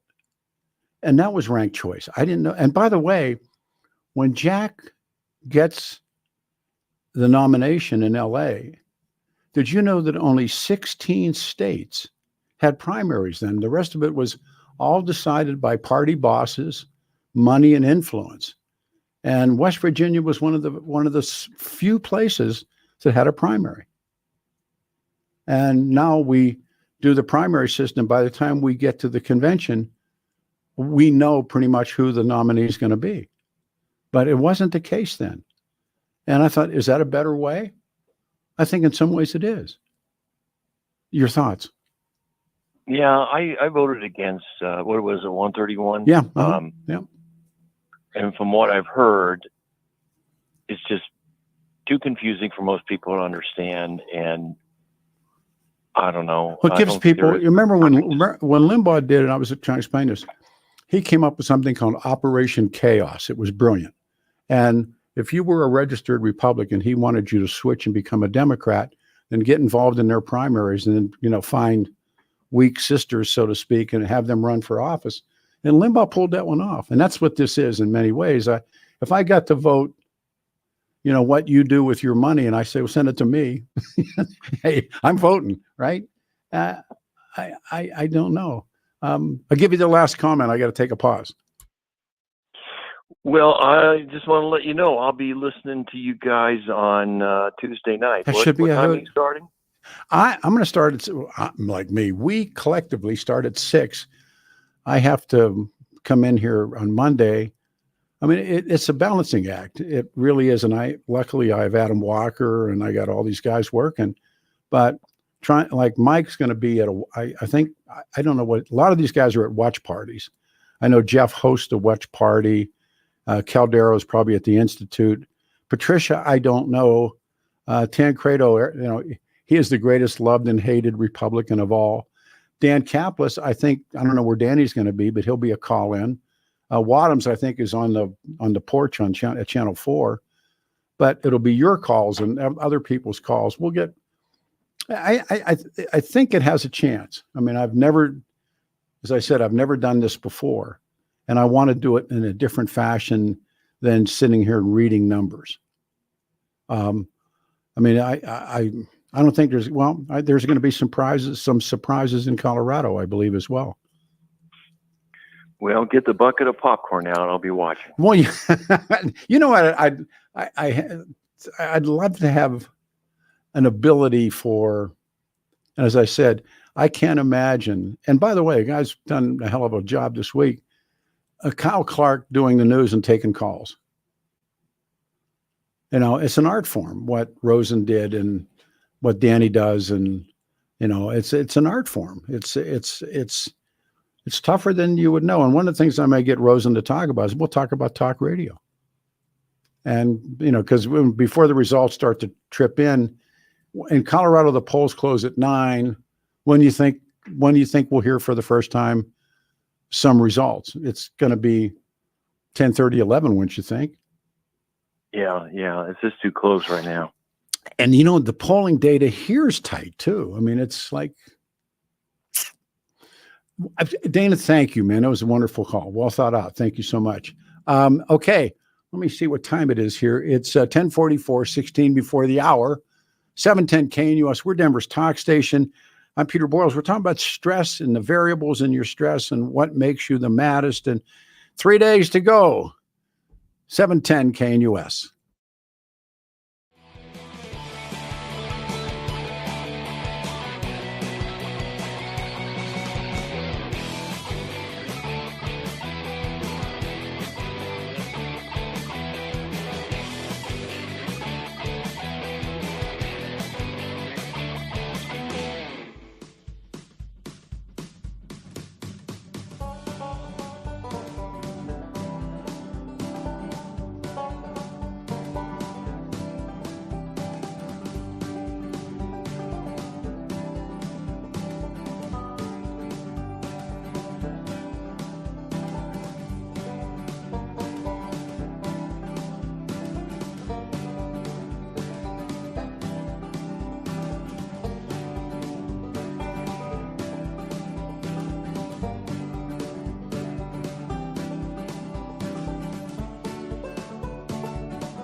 Driving tunes out there on a Saturday morning, November 2nd.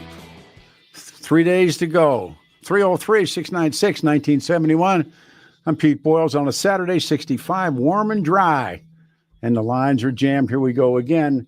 I'm just taking them up, taking them down. This is Mike. Michael, thank you. Good morning. You're on the show.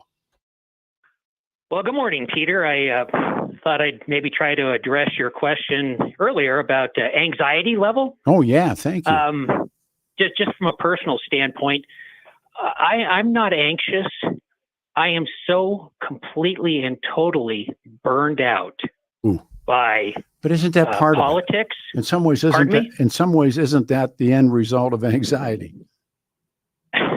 Seriously, seriously. Okay, I'll kind of launch into my weird theory. I think it's the result of consuming too much media. So I'm going to give you a weird theory here, but with cigarettes, they made them more addictive. Yes, they added stuff. That's right. Yeah. Now with food. With our modern food supply, they've made it more addictive. They've added, indeed, they prey upon human weaknesses, basically. They being, corporations, whatever. Sure, of course. So we've got that going. But my theory now is that the media has now learned fully and completely how to manipulate the people. Sure. And so my burnout comes from, again, just tuning in. It's like obesity. You consume too much of this stuff, and it just leads to bad consequences. I told you before, I've turned off my TV. I don't own a TV. Mm-hmm. I don't get into social media. But I kick myself now because I'm trying to find good sources of information.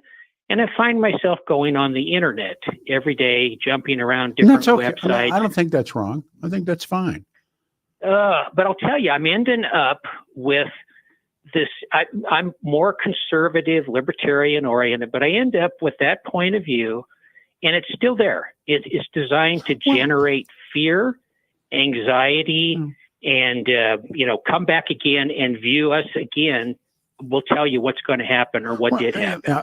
There's a couple of things. I was making notes to myself all week when I thought about this as the topic, but anxiety is at an all-time, I think, at least in the world I'm in, is at an all-time high. And what it really means is these political groups that you're talking about, Michael, they've done their job. It's very calculated. The pile of negative how many do you get mailers and yeah, see, and they're coming at you. They call it a ground game. They use all these terms, but if you look at the research to help make sense of this current political environment, they play to that. I mean, it's done with selling cars or selling motorcycles or telling you should tune into this radio show. I mean, they're the master manipulators, and you got to know it. Yeah, I don't think a lot of people do at this point. Maybe they'll catch on over time, but sure. The level of political discourse now, at least to me, I'm a rationalist. I tend to want to work on facts and data. Peter, it's stupid. Yeah. They hurl names at each other. Yes. They distort, like this thing with Liz Cheney now getting shot. Trump wants to get her shot. No. Whatever. I mean, that's so dumb to hear that kind of stuff. But they pounce, and this is all part of the same. On both sides. Believe me, they pounce. I mean, Joe Biden says something about the Trump people, and they pounce on that. And garbage. Thank you. And so I'm looking at stuff like you're going to get so many people in trouble in the Middle East. You're going to get so many in trouble in Ukraine, the open borders, the drug issues, boom, boom, boom. What are you doing? You're sitting there calling each other names. And it's a go ahead. I'm sorry. Well, I interrupted you, but I guess the name calling, the dumbed down level, the constant coverage that we're immersed in, no matter where you go, no matter what you turn off, there's another media. So it's got me burned out, and maybe I need to look closer here. Maybe because I get so ticked off at this stuff, that's leading to the burnout. But remember, research has found that triggering emotions can impact elections. So if you decide to vote for somebody and you get exposed to negativity about that person, it reduces your likelihood to go out and vote for that person. I mean, it really is. It's like if you vote for Donald Trump, you're automatically a racist. That's been produced. I mean, it's been produced and directed. Now, in the eye of the beholder, it's like art. I don't know art, but I know what I like. And this is a big set of problems. I mean, these guys have learned. And this book, 1960, about they go to Joe Kennedy, who's he's literally buying votes in West Virginia, and they talk about selling his son. He said, "We're going to sell Jack." So, just a side note, can you give me the name of that book? I read another one. I can't think of the guy's name now. This is called 1960. Is the title of it? It's brand new. I just got it on Friday. Can't put it down. It's so good. Okay. Yeah. All right. I want to read about it. But and then when I boil all this stuff down too, it just seems that the amount of money that's behind it all. I mean, these two factions, the Republicans, the Democrats, conservatives, liberals, whatever, it's all about the big bucks. And I don't know how many billions have been spent on this election, but to me, Peter, it seems like every election, more and more dollars. Absolutely. The ranked choice voting here, $10 million supposedly has come in. You can break a party. One ballot initiative. Yeah, no, you can break a party. Their predictions on this thing are terrible as well. I mean, I don't think there's much of and I'm basically a depressant anyhow, but I don't see a reason to be I don't see a reason to be optimistic. It's not. I love your calls, man. Take care. Thanks. All right. We have a line open. We're headed to take a quick turn. We'll come right back. We got 2 more hours. And don't forget election night, the 5th of November, 2024. We start at 6, and I don't know when we end, but all the locals. I mean, all the big print people are going to be with us. Mike Rosen comes back. Brother Jeff, Johnny Caldera, my boy JC, Patricia Calhoun. Last night, Tom Tancredo agreed. I'll do your show. Dan Kaplis breaking kayfabe. Deborah Flora, Dick Wadhams, and so many more. And your calls will make that night work. All right, everybody, you ready? You want to do it? All right, 710 KNUS. RockyMountainBargains.com, where you'll always pay half price. Why pay retail when you can get what you want at 50% off? Just go to RockyMountainBargains.com and save. Here's this week's featured item. A Keurig K Supreme Plus Smart Serve coffee maker valued at $200. Get it now for half price. Get it now at RockyMountainBargains.com for 50% off. RockyMountainBargains.com, where you always pay half price. Restrictions apply. Go to RockyMountainBargains.com for complete details.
Hey, good morning, everybody. It is a Saturday, November the 2nd, 2024. I'm Peter Boyles, lucky enough to be able to do this once a week. Good old 710 KNUS Weather Center weather. It says warm, dry, and 65. But I sent out a, we okay to ride? 65, the high. I rode yesterday and catching a little cold coming home. I was with the guys from Devil's Head. 37 tonight, and then Sunday, clouds increase, and 58's the high. So that might be out. Monday, here comes the snow, and it's colder. And then Tuesday, election day, it's going to be dry for voting. So 52 will be the high. So good morning, everyone. And again, a quick reminder on election night, when people start counting their money, if you would do this with us, it's going to be a fun experiment. Election night, I've never hosted or never been part. Rosen's done, I don't know, so many of them, but I've never hosted a returns night. So when I talked to the bosses, I said, I want to try something out here. And it's a steal from when Larry Zimmer and Bob Martin, the legends, did KOA, did the football. Now it's Rick Lewis and of course Uncle Dave. But they would say, turn on the game on television, but then turn down the sound and listen to us. And I thought, what if I could do that? And so I have Ted Trimpa now to co-host, and then look at this lineup. Rosen has agreed to do the show, and there'll be phone guys. They'll be coming in on phones. Brother Jeff, John Caldera, Patricia Calhoun, Tom Tancredo agreed last night. He'll be part of the show. Dan Kaplis. I mean, I really respect Dan. He's jumping across. Deborah Flora, Dick Wadhams, and so many more. So we will do that. Now, the topic with full lines this morning is stress. And I thought about this stress and anger, what makes people mad. And now there's just days to go. Trump and Harris are locked in an incredibly close race, with polling showing them within striking distance of each other in the battleground states, in the 7 battleground states. This is really made for, at least in my experience, one of the most astonishing presidential election cycles in modern American history. And this bizarre stuff and endless messaging and outrage and fear and hope and bigotry and bitter partisanship. And it is, and again, we've walked into this world, the concept of the echo chamber, only seeking opinions that back up what we already think, nothing new. And there's, there's guys that send you messages, and it's just amazing stuff. And so what a part of it is, response to all of this is living in stress and then living in fear. So here we go. I think we start with Frank. Lines are jammed. Frank, I believe in Evergrande. Hey, man, good morning. You're on the show. Thank you. Hey, good morning, Peter. Just full disclosure, I'm not a Republican. I play one on the radio. I'm an independent. I'm an independent. Okay. Yeah. Thanks to you, you converted me. But I will say that I'm a reliable Trump trash voter, and that's a good line. It's strictly based on state of the nation in terms of the economy, the border. Mm-hmm. We're at the precipice of World War III, and the Democrats got us here. And the only hope we have is Trump getting us away from here. Well, the World War III thing, I would put on Cheney and Bush more than anything else. But well, yeah, I mean, I agree with you that had we not gone to Iraq, we'd be in Fat City today. Indeed. Here's the thing: is that unfortunately we are where we are now. Agreed. I don't know if you know that. I'm sure you're aware of this, but North Koreans just sent 12,000 of their we regular talked about army. They call them. That's no small thing. I don't know. I'm a military person and advocate, I should say, not person. And the North Korean military is nothing to mess with. Those guys are some of the toughest guys on the planet. Mm-hmm. And 12,000 of them, even though Russia's lost almost, between Russia and Ukraine, there's been 1 million killed. Yes. And it's just absurd that we even got in there. And again, I'm reading Bob Woodward's book, War, and it's all just about that. And the blunders, I mean, I think that's the right word to use, the blunders. And we've seen a lot of them in the last 3 years. It's insane. Well, and Biden just opened up Ukraine to using whatever the missiles and et cetera that we've given Ukraine. There's always a limit on them because we can limit them, their use of them. Well, now he just said, go knock yourself out. Do what you got to do. The tanks and I think the missiles are called Javelins.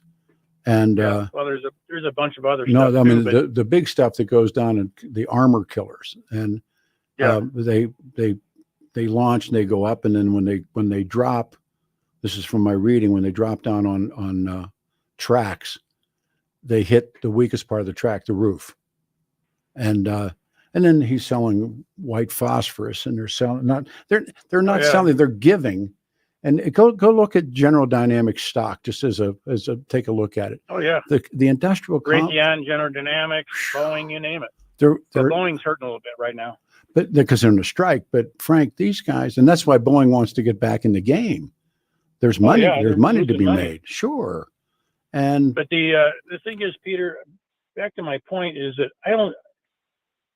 I'm Trump trash. I'm not a Republican, but Biden got us into this crap, and now we're going to vote for his vice president to get us out of it. Well, no, what she's going to do is she's going to make it worse. We're going to have another 20 million people come across the border. The economy is going to go in the ditch. I don't know if you saw the job numbers. Mm-hmm. They added 12,000 jobs last month. 12,000. We need that many jobs in Evergreen. But now 50,000 of them were government jobs. Yeah, sure. And that's not creative. That doesn't. But in fairness, vice presidents, by their nature, have little, if anything, to do with what goes on. And I'm not defending her, but that's a fair statement, Peter, and I agree with you. I mean, when I hear that all the time. Bottom line is, I don't care what it takes. We can't have her in office. Well, and that's how it's going to shake down. That's why that night, and it won't be that night. I mean, we can talk about congressional outcomes and amendments and stuff like that, but if anybody and if this is just my reading, if Georgia, because Florida is going to come in first and it'll come in for Trump, but then Georgia, watch these of these 7, and Pennsylvania. I just got back. I was in PA about 3-4 weeks ago, seeing a bunch of guys I grew up with, and I mean, it was really, really. I mean, it was great to see everybody, and sitting around a bunch of old men, but and a lot of them that they were coal miners, and they had careers, and a lot of them lost their gigs because of what happened, and lost their jobs, but they tend to lean for Trump, and. You would have thought there's a reason for that. Well, of course, he actually cares about them. Well, even if he doesn't, the belief is that he does, and so again, if you manage, you got the information. Belief, right? That's one of your statements. It's about belief. That's right, and I've told the story, and I wrote this column, and everybody got mad about it, but it was Chuck Bonowell, myself, and Crowley. I've told the story before. We're in Cleveland for the Trump.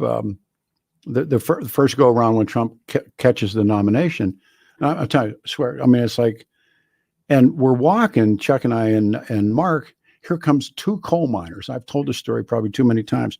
Frank, they had their hats on, the lights, and I mean, they had double knit suits. And I broke from the fellows, and I went over and introduced myself. I'm this media geek from Denver, but I grew up around the guys. And they said Hillary Clinton was going to shut down the coal mines. And these guys were there. And remember, these are like John L. Lewis, hardcore. Oh, yeah. And they were there backing Trump. And then these are hardworking people. And I wrote a column about Joe Biden, and they want to shut down. And in the meantime, in subcontinent India and in the PRC, they've opened some enormous number of coal-fired furnaces. Oh, yeah. They're going crazy over there. And hey, could I sure. mention one thing real quick sure. before you have to leave me? Sure. I saw a poll this morning on Fox that said that 52% of Democrats trust the traditional media. 24% of independents like me trust the traditional media.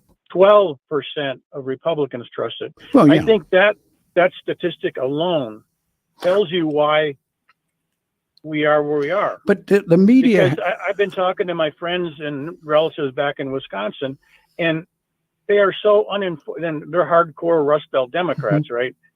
And so they're so uninformed about. They don't even know that 20 million people have come across our border in the last 3 years. but remember this. They don't know any of this. Yeah, the media has changed so drastically, and it really begins with the real turn is Vietnam and Watergate, and when it's what was the Grace Slick and the Jefferson Airplane, when the truth is found to be lies.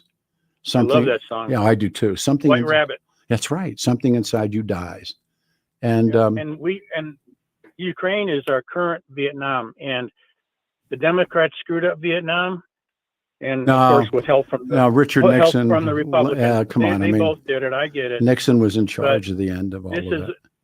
But this is all Democrats in Ukraine, and they're going to screw it up. They're going to get us into a shooting war, and we got to stop it. This is our only hope.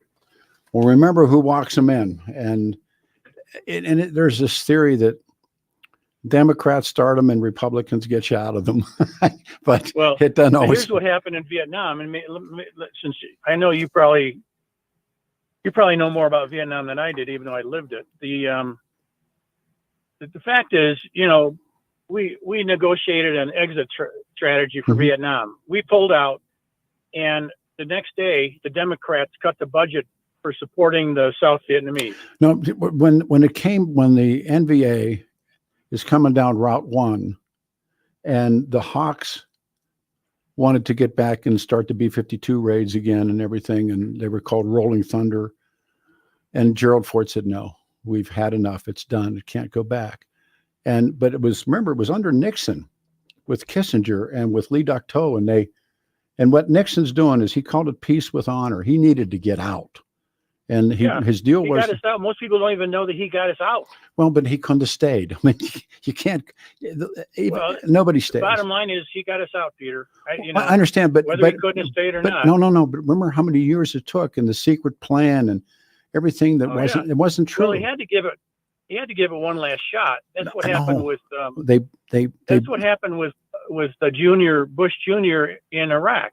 The surge. Had he not been reelected, the surge wouldn't have happened, and we would have been out of there a long time ago. Remember, they go into country building, and that was Bush and Cheney, Rumsfeld, Wolfowitz. I'll give you the list. Scooter Libby, but all it was, we initially we're going to catch these guys, which of course they did not, and then they get in. They start fighting people that had nothing to do with anything. Principally the Pashtuns, tribal people that just didn't want you in their country, and so it gets worse. It gets worse and worse and worse and worse. And when I see W on TV, and although he's not a Trump critic, he's a Trump critic. And I mean, Richard Nixon tells the American people he's got a secret plan. We know damn well he didn't have a plan. And better yet, he sends Claire Chennault's widow to talk to Tu and Key and say, don't take the deal that already Lyndon Johnson has this deal. And she says, hang on, Nixon will get you a better deal. And then they get up and they walk out of Paris, and it just fires it all up again. I mean, it's Nixon's great line, along with Lyndon Johnson, I won't be the first American president to lose a war. And so then the endlessness and the senselessness continues. I'm way behind, Frank. I really like your calls, man. Well, one last point about Ukraine. They're lying their butts off to us right now. Sure. And whether they say it or not, the fact is we've got boots on the ground in Ukraine right now. I know. And remember, what's the first casualty of war? The truth. Take care. All right. Everybody, happy to talk to you about my friends at Water Pros. And holidays are rapidly approaching. When you go past Halloween, that's the gateway holiday, man. When you're through that, straight ahead. So, and they showed the stuff, man, when they came, and you can remove forever chemicals and microplastics and hard water and Water Pros. The price is $31.95, $3,195. And you get a whole water softener and a point of use osmosis drinking water system installed. Now, what they do first is they'll come and test your water, and they bring out the guys that know what they're doing, and they'll show you it. I'll show you, if this happens, then that happens. And go to waterpros.net and sign up for your free in-home consultation. They come to your home, they test your water, they address all your questions and concerns about the water. And I trust these guys, and you will as well. Water Pros, family-owned and veteran-owned business dedicated to providing you with the best in water treatment for less than the other guy. Go to waterpros.com.net. Don't say .com, Peter, that's you. Go to waterpros.net today, waterpros, P-R-O-S.net, and request your free water test. Or you can just call them at 303-862-5554. It's 303-862-5554. 303-8. It doesn't cost you anything to let them come and test the water. It's that opens the door. 303-862-5554. Find out and ask for the Peter Boyles special. RockyMountainBargains.com, where you'll always pay half price. Why pay retail when you can get what you want at 50% off?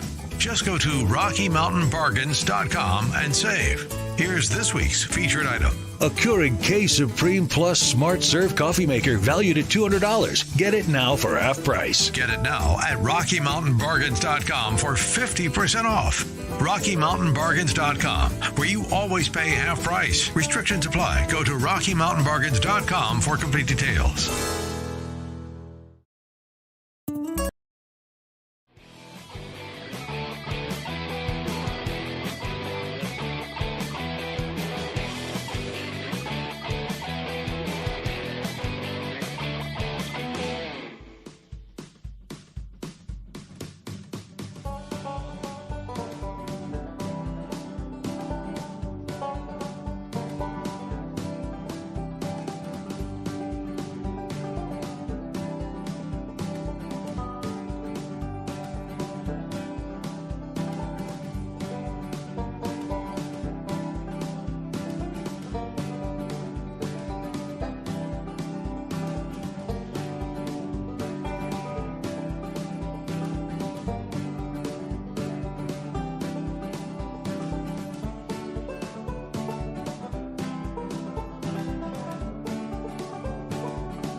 Credence.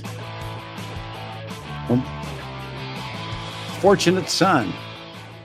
Tau. Pow. Yep. KNUS. That was the title of Lou Puller's book, Fortunate Son. Whew. So sadness. 710 KNUS on a Saturday, 65, warm and dry. And then tomorrow it drops 58, and Monday, but Tuesday, voting day, and it's dry for voting. A lot to talk about. Talking about anxiety, and it's bizarre. And just looking at this, just days to go, and Trump and Harris are locked incredibly close, and the anxiety levels are over the top. I think we start with James on the top line. Hey, James, lines your jam. Good morning. Yeah, good morning. That last caller you had from Evergreen is kind of the way I think, and I think a lot of America is thinking, and let me explain why. You have Harris, who basically has raised over $1 billion in campaign donations, and you have Trump right around 400 million. Do you agree? I don't know the accurate numbers, but I know there's a lot of money being raised. That's if you checked on it, that's okay. about what Fair it enough. is. Fair enough. And then you have ABC, CBS, and NBC, all three main stations that are not on cable but are out there in the world to most households. And 80%, I heard the other day, 80% of what they say about Donald Trump is negative, and about 90% what they say about Harris is positive. Okay, now, so if you look this up, okay, stop there just for a second for a comment. First of all, the diminishing of the networks has already begun. Right. And so, but number two, the critics of what you say, they say, well, look at talk radio. Talk radio is all pro-Trump, and that's and fine. I agree. Yeah, well, but that's so take it home. If you balance. So my point is, just say that Liz Cheney thing with the mainstream news. I watched that interview that he had with Tucker Carlson in front of 30,000 people, and what he did was he was talking about Iraq and Iran and the wars between them and America. That's her father, and spending $9 trillion and wasting all this money in there. And he basically said her and her dad and Bush and all these people basically just were, driving this war and all this endless money. And it hasn't really changed too much in today's world. Made it worse. But you got my prediction. I think he was going to win big, and I'm basing it on people's money. When you start messing with people's money, whether in their jobs and out there in the world, it's a different thing than watching 9 News. But when you're working out there for a living and your money is getting less and less, that's when it changes. Sure. And I mean, people vote their wallets. And that's right. I put that on the ledger side for Trump in terms of inflation, cost of gas, food, all the different things. I mean, I know myself, just I fill up the motorcycle once or twice a week. To fill up a motorcycle, oh my God! I mean, it's over $20, because you put the. Yeah, I got 2 of them. I know. What do you got? What kind of bikes you got? 2 Harleys. I got a Softail Deluxe and a Street Glide. Yeah, a streeter, man. I had like 3 or 4. That's anyhow. My point is, then you have filled up your tank. Yeah, and I got a couple monster trucks and etc. Oh yeah, life is good for me. But I'm in the concrete business and I earn it. Trust me. Every day I earn it. I have this theory that the Greens, the so-called Greens, are trying to put every combustion engine competition out, like whether it's NASCAR or Formula One or the drag strip or down the list of things, I think they're focusing on trying to stop that and to, you know, to really come after, I mentioned NASCAR, or really come after Formula One, or really come after, you know, you fill in the blank. And, you know, and I can agree with that. And I could see why they think that way. And if they were a little bit more, how do you say it, more reasonable, like say, hey, we got a 30-year plan, everybody, you know, we'll work it to where everybody can, you know, eventually work towards that. And you could still have your hot rods in your garage. They'd have a lot more, a lot more people would buy in. But when they tell you you're going to do it like this or else, we ain't doing it. Have you followed this whole saga with Harley Davidson and everything that's happened? I heard about it from my friends that went up to Sturgis. That's true. And I thought to myself, now who would make a stupid statement like that? What? Surely they're not in business to make money. Why would you do that? Well, what do you have to gain? I wrote about it. The year before it was Budweiser, and I don't drink. Right. I don't drink, but it was. And Neither then, do I. Remember? That's right. I'd forgotten. 16 years clean and sober, April 9th. That's your birthday. Yes, sir. It's your birthday. But and then you know, the big test drive thing goes on up Test Ride, and everybody's lined up on riding Indians. They're not. And now then the guy, what's his name? Zeist, I think. I can't remember his last name. I wrote about him. But he took over Harley, and they brought him, I think it was Puma Shoes, or he was the multinational shoe guy. And they brought him in to run a motor company, which I never got that. But they got rid of Willie G. They got rid of, you know, all those legends.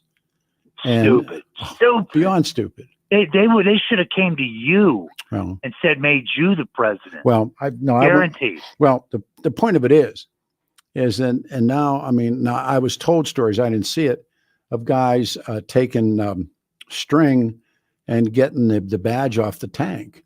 I mean, really, for real. And then they did and now the dealers, the motorcycle dealers, the dealerships are putting pressure on the board to get rid of them because. And then he said something, and I forget the year. It was either, I think it said 34, that Harley Davidson will not be making internal combustion engine motorcycles by 2034. And I'm thinking to myself, Jesus, you're running out of everybody right now. I mean, right. And I got one other thing before I go. Sure. Can you tell me or your audience, is there one good thing that the Democrats have done in the last 4 years? One. And it's like when I'm sitting there and then somebody uses the same thing. Let me think on it. I mean, I don't have an answer for you. I really don't. Where do we stand here? We'll take one more and then we'll get out of this thing. Let's go to, this is good. Hey, Jay, man. Hey, brother. Good morning. How are you? Oh, good. I just need a minute. I hope you don't have to go to a break soon. But we okay? We're okay on time. Go ahead. Great calls. You mentioned George Soros and his group trying to buy radio stations. And I know you know all this, Peter, because you live radio, but the 301 Act of 1934 Code of Federal Regulations disallows a foreign or to own any radio, TV, broadcast, satellite, et cetera, from owning that more than 25%. Furthermore, in that Act of 34, which is an interesting time because I know you know history so well. There was so much propaganda going around in Europe and so on radio stations before TV. And here. That George and domestically. And here. Yeah, right. Exactly. They were infiltrating our country. So essentially, long story of that, and I know you know this, but for the audience, is he cannot personally own that. He could have a president of the company, but not control that. And secondly, someone like myself would have to be a first-class FCC engineer as the chief engineer for that company, as a guard to keep that facility, whatever it may be, cable, radio, satellite, you name it, even your cell phone you're talking on, from foreign nationals interfering with free information on those spectrum, any kind of spectrum. And he would have, I think my understanding is he would have straw men You know, he would. That's what I mean. Yeah. It would be a false front. Yeah. It would be unbeknownst to us. Yeah. Do you want me to? Is that radio in the background? The point of it is buying AM stations is. Yeah. You know, I mean, I'd like to be 35 years old and somebody give me a radio station and say, go see if you can make it work, wise guy. But right. I mean, radio's in trouble, and network TV's in trouble. And well, it is in trouble. Yeah. And CBS a few weeks ago clipped Harris's interview and interdicted and actually falsely placed false information that she did not say originally, and therefore I believe they should lose their license. Trump, for that. Trump. I think his lawsuit dropped this morning or yesterday. All they want to do, my understanding of reading this, they want to see it. You know, did you?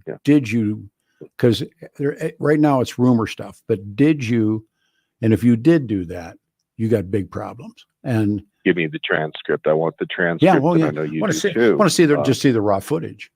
You know, like of course. Yeah, of course. Remember, I mean, someone could do that to your show right now. What we're talking about right now, take two words that you say out of context. Sure. But remember when 60 Minutes did this as well. Remember when the Clintons came in and the Monica Lewinsky story had, and no, it was Jennifer Flowers. Jennifer Flowers, that story had broke. And according to what I've read about that, when they were sitting where they were morally safer, I think, all the lighting fell. I mean, it was just scared the hell out of everybody. The whole set collapsed, and she was allowed to re-answer a couple of questions, so it wouldn't be the first time. No, as a matter of fact, your program and your station, you know how I feel about it. Obviously, very positively. You do, and also it's this morning you let people speak from way far to the left that completely think different than a lot of the other folks that call in. But the last time I was told the truth on television network was we used to support their backhaul feeds, their satellite feeds. They were at Colfax and I-25, McLean, Lear, NewsHour.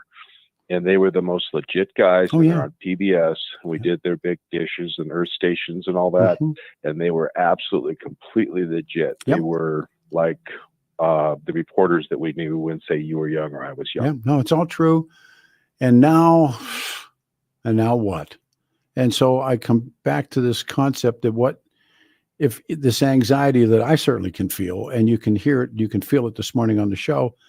And one of the responses that somebody that I read trying to gear up for the show said, reduce your exposure, take a break from the news. And I thought, Peter, that's pretty wise, because I unless somebody calls me and says, turn on Cal Clark, and I don't watch. I'm sitting there with a tablet, reading, and I do watch like Al Jazeera, and I watch these under English Al Jazeera or French CNN or something, and it's a real interesting spin. And you can still, TASS is still there and Pravda is still there. And it doesn't hurt you to read them, and like how they're all defending Putin now. It's really interesting. Oh, I get a lot of good information from Sky News. Yeah, Sky News is great. They actually poke fun. They poke fun of us. Do you have that digital package on your television? I do not. But Sky News belongs to the Murdochs. The Murdochs own Sky News. I know it does. Oh, sure it does. Yeah. You take it. Yeah, no, but it's excellent because they poke fun of it. They make a little. Yes.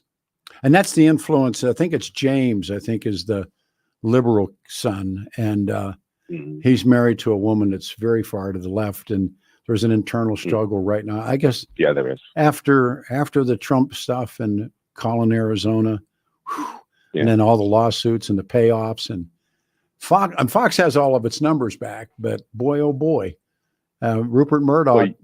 For information, Satcom, because I do a lot of work over there, Sky and actually Murdoch Group owns most of Europe, South America, and Australia. Oh, yeah. So they lost a little bit when they had to tamp the story down about the election, but they made billions over that because they're still around. Well, that's the way and measure. I was telling someone about when we got time to do this real quick. When the tabloid people came here on the Ramseys, and they were they're checkbook journalists, and they would pay. And that's, I ended up in court because it's just dudes that I am, but they don't mind at all. What? And so when I talked to a guy, I said, how do you weigh and measure this? Guy said, well, we figure how much money we're going to make selling issues versus how much we're going to get sued for. And I shook the guy's hand. I said, at least you're honest. Tell him. It is so sad. They're yelling at me. So sad. You take care, brother. Great Thanks, show. man. You Thank too. you. All right, we have one line open, and we're headed into the final hour, and we say, we start saying good afternoon. It is 11:38, 22 before the hour. Election night, we're here. 710 KNUS. You ready, Adam? Let's turn it over. There we go. RockyMountainBargains.com, where you'll always pay half price. Why pay retail when you can get what you want at 50% off? Just go to RockyMountainBargains.com and save. Here's this week's featured item. A Keurig K Supreme Plus Smart Serve coffee maker valued at $200. Get it now for half price. Get it now at RockyMountainBargains.com for 50% off. RockyMountainBargains.com, where you always pay half price. Restrictions apply. Go to RockyMountainBargains.com for complete details.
Full Good morning.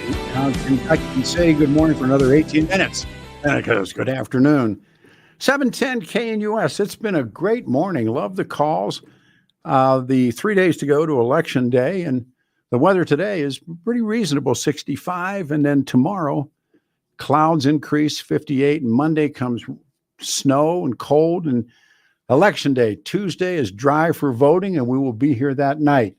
With jammed up lines, we go to Frank on line 3. Thank you for waiting. Frank, I know you waited a long time. You're on the air.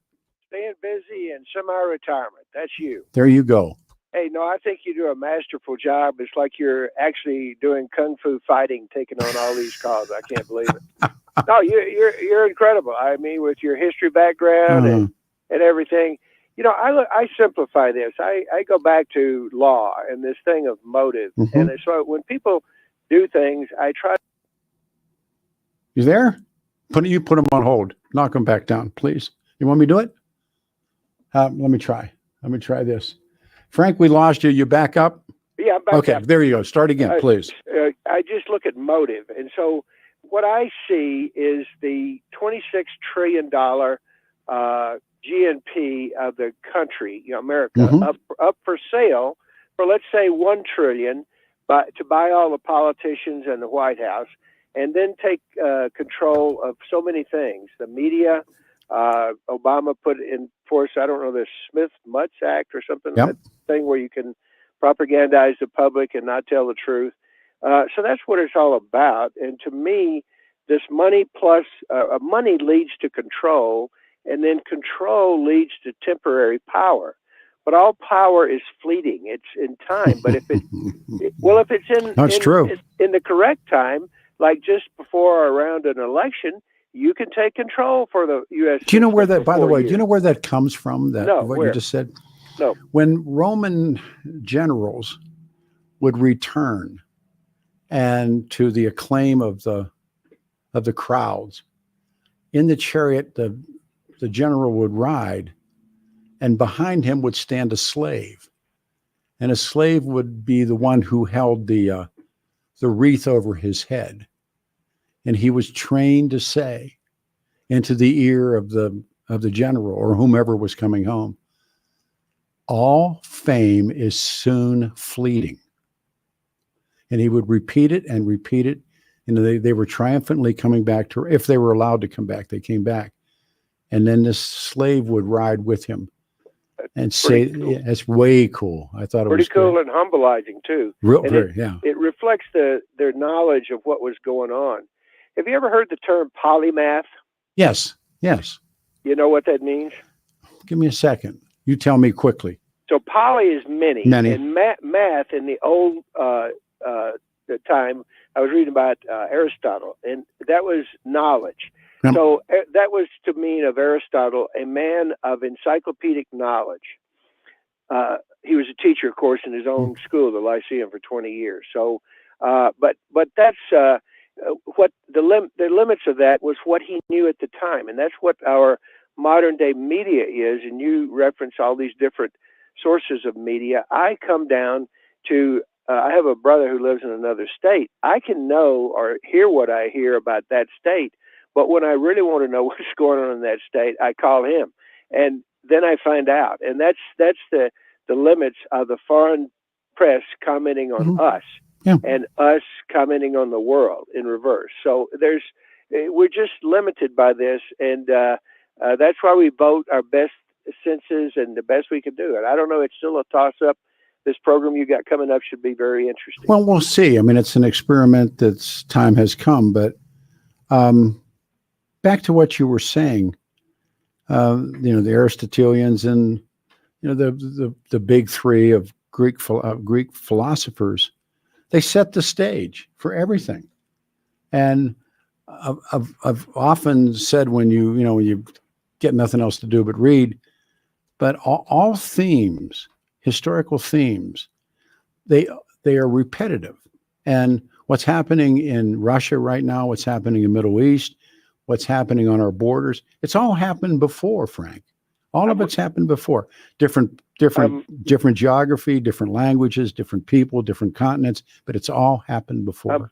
Co-reading rereading two books now, The History of Law and The History of Philosophy. All right. And you go back in time and match these up, and you see this banter of ideas and how they're thrown around and how it codifies later in law of different regions. You bet. But then you see the interesting questions that the philosophers raise. They always raise such great questions, but they don't always have the answers. That was the point of it. That was it. Who does the dialogues and Aristotelian dialogues? I'm too late for me now, but back to what we said, the Old Testament, Greek tragedies and comedies, and Shakespeare tragedies and comedies. There are no other themes. It's all happened. And that's what makes, reading that part of what you're doing right now so significant, but all of those themes that exist in Old Testament or Quran or Torah, they exist in Shakespeare tragedies and comedies and Greek tragedies and comedies. That's it. There's no new themes. And then you add science, which is math and chemistry and physics. But that's all that does is move technology forward. I mean, it's Bertrand Russell said, it is interesting what one small bit of scientific data can do to 1,000 years of belief. That part of it's true. COVID put a chink in that. COVID did a lot of damage. You take care. Thank you, sir. Right. Good call. That's a very good call. All right, it is 11:49. We're still rolling. All right, coming up on saying good. Let's try Francis. I like your name. Hey, Francis, you're on the radio show. Good morning for about 10 more minutes. Yeah, I got you, Pete. Hey.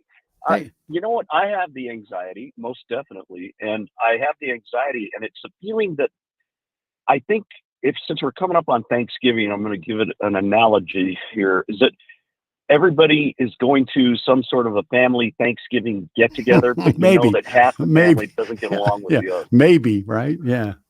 Yeah. I mean, this is that's the way I feel. I feel like, because the people who are saying it's going to be a landslide or something like one way or the other are just completely wrong.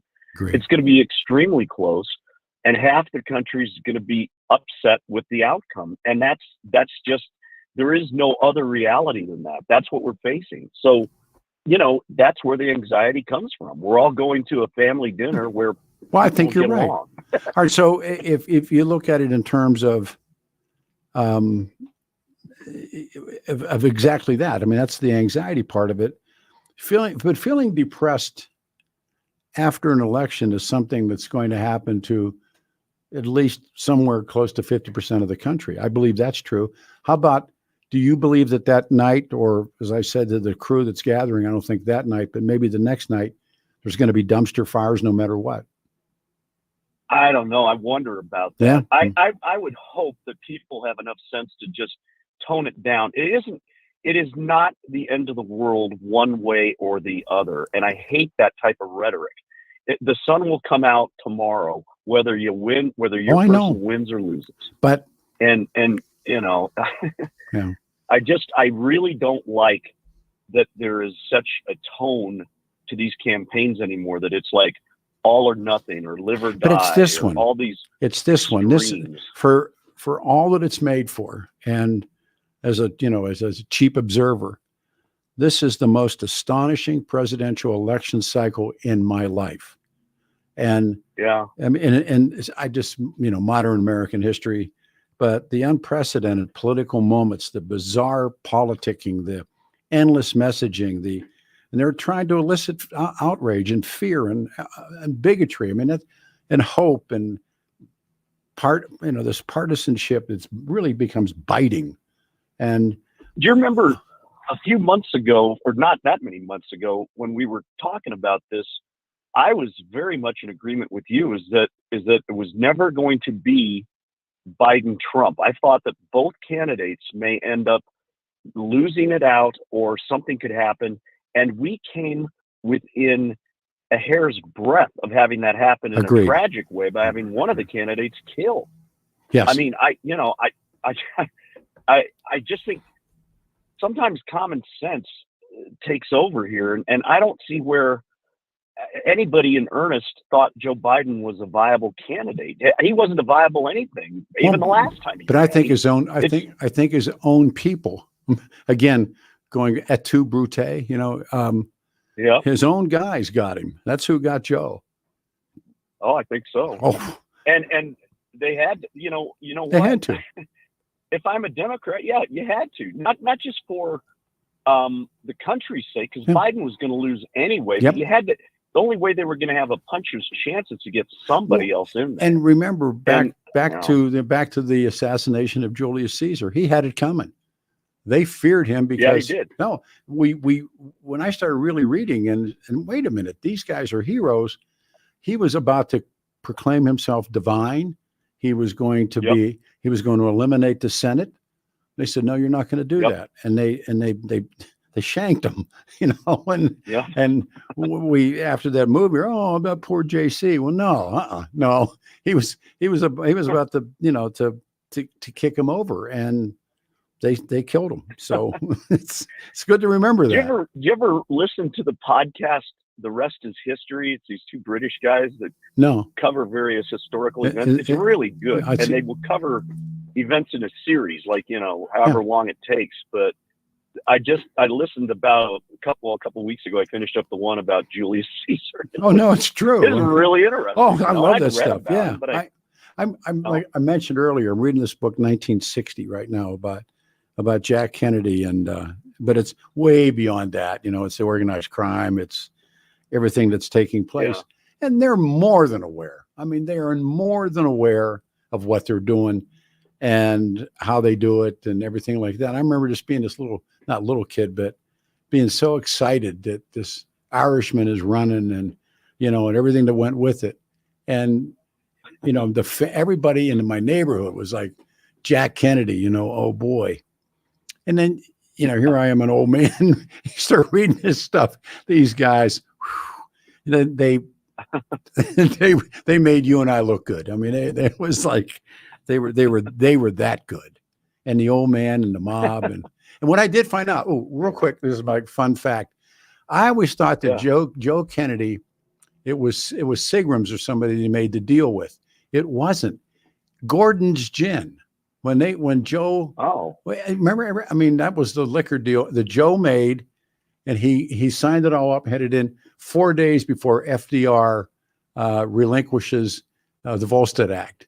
And Joe's lined up. And so it was Gordon's Gin? Because I always thought it was Seagram's too. Me too. No, it was Gordon's Gin. And then he has this guy working for him who is iffy. He's the accountant, but he's working with the mob and everything. And one day he shows up shot in the head. And about 6 months later, Joe sells Gordon's Gin. I mean, that was, Joe, my man. And they knew him, and he, they knew him. He knew them. And his soul is rotting. That's my theory. He double-crossed the devil, and the devil got even. Got killed everybody. Every generation would kill somebody. But no, they're the best. You take care. Very good call, man. Thank you so much. All right, here's what we're going to do. We're headed to the top to do a turn. We come back and say good afternoon. It is 7:10 KNUS on a Saturday, November the 2nd, 2024. 3 days to go to election. Believe it or not, 3 days. And we come down to this. So, I mean, I think it's like going to a scary movie, which I don't do. But that's what it's like now, going to a scary movie. You can't get out of it, and you decide. But I'll tell you what, all of this, I've never seen anything quite like it, and I suspect many of you as well. All right, you ready to hit the button on this? Kelly Michaels is here. The boss is here. I'm Peter Boyles. This is 710 KNUS. RockyMountainBargains.com, where you'll always pay half price. Why pay retail when you can get what you want at 50% off? Just go to RockyMountainBargains.com and save. Here's this week's featured item. A Keurig K Supreme Plus Smart Serve coffee maker valued at $200. Get it now for half price. Get it now at RockyMountainBargains.com for 50% off. RockyMountainBargains.com, where you always pay half price. Restrictions apply. Go to RockyMountainBargains.com for complete details.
Good afternoon, everyone. There we go. It is the 5th of November, 2024. Good old 710 KNUS on a Saturday. Thank you for being here. 3 days to go until Election Day. Quickly, the weather on a Saturday, warm, dry, 65 will be the high, and 37 tonight. Sunday, clouds increase. Monday, we got snow, but Tuesday, it's going to be dry for voting, and 52 will be the high. Thank you for being here. Another reminder, and I'll get on with Jeff and Billy. And by the way, I think Jeff and Billy will be joining us on that Tuesday night as well. But November the 5th, election night, and just briefly, because I'll be pounding this with the fellows on Monday and Tuesday. I've never hosted. Mike Rosen did this so many times. He's the real true guru of this. But I never hosted a night of returns.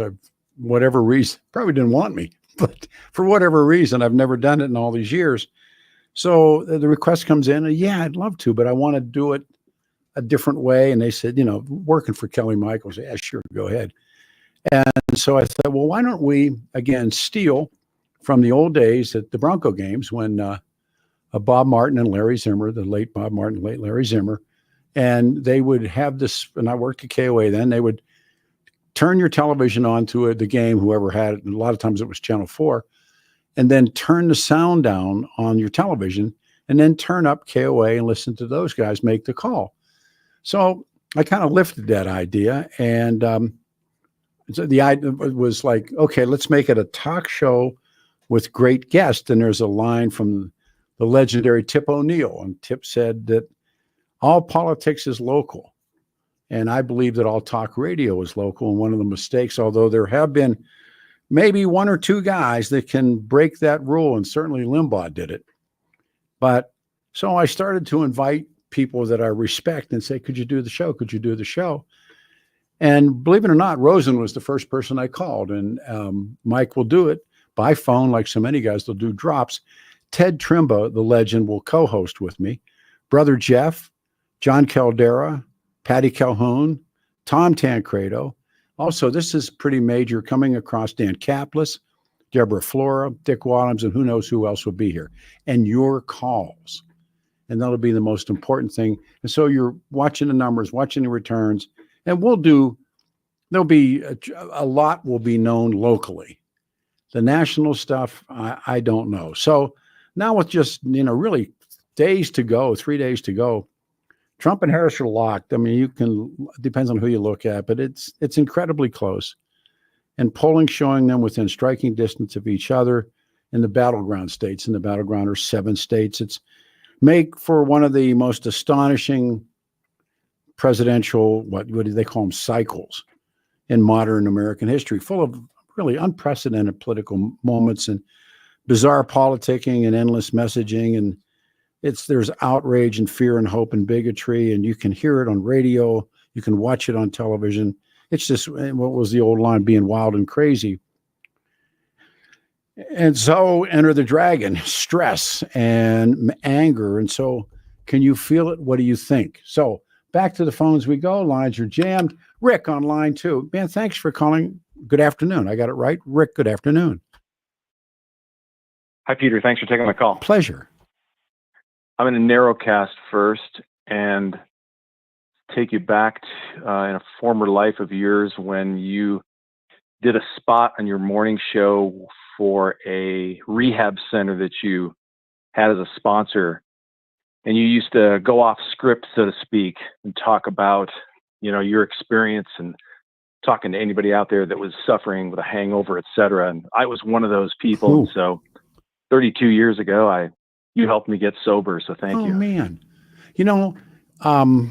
It's really interesting when I got sober and I sat on it for a year and a half, I was afraid because I thought, well, I'll lose this and I'll look like a bigger fool. And I think people sort of figured it out. And I had, like we all have, you have that, I call them the Dutch uncles of alcoholism. And I'm sure you have a couple, and I certainly do. And one of the, no names, but one of the guys said, go. I said, do what? They said, say it on the air. And wow, I mean, for me, it was so concerning. And so I said I was sober and that what had changed. And then people would start to call and they'd want to talk and they'd want to know and they'd want to talk. And I'm going through it with a guy right now. And I realized that was part of the gift, that everybody I know that got sober, that goes on to help somebody else. I think it just goes hand in glove. And the other part of it is the other A, that says you're anonymous and you can remain. I'll tell you a story that I'm comfortable talking about now, about how bad things were. And, names will be changed to protect the innocent, but where did you go to your first AA meeting? Mercy Hospital. Oh boy. 17th Avenue. End of the trail, and where do we go from here? But there was somebody and I think I might have said this to you because I say it to other people. There's only 3 places guys like me and you end up. We end up in an institution, the Joint or a hospital, and yours was a hospital, on a morgue slab, or in a meeting, talking. And this very powerful guy said to me, and this was after Alan's murder, and I didn't believe him. I said, there's got to be a 4th way. 2 weeks later, I'm back, what do I do now? So we got in a car. I was afraid to go into some open thing. You're Peter Boyles. I mean, it was so shame-based. But I have a dear, dear, dear woman friend who got sober before me. I swear to you, she was in the car when I went to my first meeting. 30 years goes by. She pulls me aside and says, "You need to know something." I said, "What?" She said, "I wasn't in the car." So interesting. Yeah. Oh, yeah. I know. That's the power of the disease. I swore, and I would tell stories like, "Hey, And so finally she said, "Hey man, I wasn't there with you." What? But good for you, man. What was your? I was fortunate. That Mercy Hospital meeting, that was just an open meeting. Yeah. They used to have open meetings in the basement there. Sure. So my wife had it with me at one stage. Yep. So I walked over there and went to that meeting, and I was sitting amongst about 10 people, and they were going around in a circle, and everybody was sharing. And then that person sitting right next to me, they'd stopped. And so it was my turn, and the guy that was chairing the meeting said, "Okay, that's it for tonight." So I wiped my brow and I left, and I didn't go back to another meeting for probably a couple, 3 years. And then the next meeting I went in earnest was they had open meetings over at that Risen Christ Church, which is known as Ski Jesus. Ski Jump School. I used to go there. I used to go to Ski Jump. Yeah. Yeah. So thank you. And then the other reason I called is I wanted to take you back regarding the show you're going to have on Tuesday night. You were talking about the Bronco simulcast. I'll tell you how old I am. I remember Monday nights, Channel 2, you'd turn that on, you turn down the sound. Movies. And then you'd listen to KFML. Yeah, the movies. Yeah. Do you remember? Oh, sure I do. Days? And that was those were great. Those guys, the KFML guys, and I'm breaking into business as a writer for the Traffic Report. I'm not even the on-air guy. And KFML was this, and they used to call it alternative rock, or they had different names for the format. And what it was, the jock could play Glenn Miller, then he could turn around and play Jimi Hendrix. Remember that stuff? And there were some guys, Billy Ashford was one of them, that they worked there, and then they did the movies. And it was called High Street, or look at this, High Street Electric.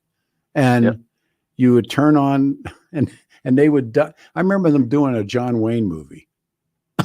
That's what I remember. Sure. I was going to school, and I was working in the business for Dan Hopkins. And, that's when I met all of my radio heroes, was through that experience. And you talk about some guys that they could have had a meeting right there. Certainly. Oh, yeah. I'm trying to write, and I have somebody that reads what I do, and listen, this didn't happen. What are you talking about? Of course it happened. And I dubbed it Whiskey Adventures, you have no clue what's going on. It's good to hear you. So how long you been well now? 32 years. Man, that's great. That's great. And you think back how stupid you were. Oh no, without a doubt. No, I wasted 20 years of my life. Oh yeah. What was your drink of choice? Oh, just cheap beer. Yeah. Yeah. Just, it was a holiday, if I drank something like, Heineken or, anything like that. But day to day, it was just, Pabst Blue Ribbon kind of stuff. So we have a running joke about growing up that a shot and a beer was a mixed drink. That's right. It was, like, would you like a mixed drink? Okay. And my father, I was just there. So a lot of memories. The alcohol would change because we're going to the holidays now.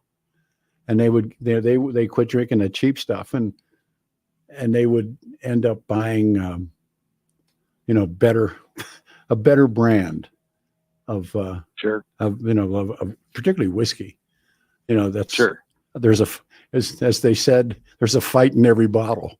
start drinking that brown water. It's time to go home. But if you drank it out of a glass, of course, it was sophisticated. So. Oh yeah. Or my father always drank over the sink.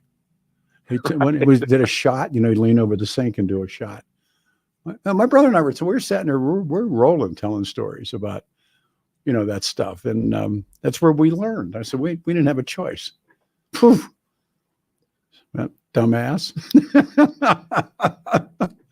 And I was just there, saw a bunch of the guys I grew up with. And some of them are still drinking, that's. Oof. Yeah. My dad was my role model. This was back in the Midwest in Illinois. And that's what men did. Oh, they drank. No, but please, if you were working, like I went in the mill at 17, you're a man.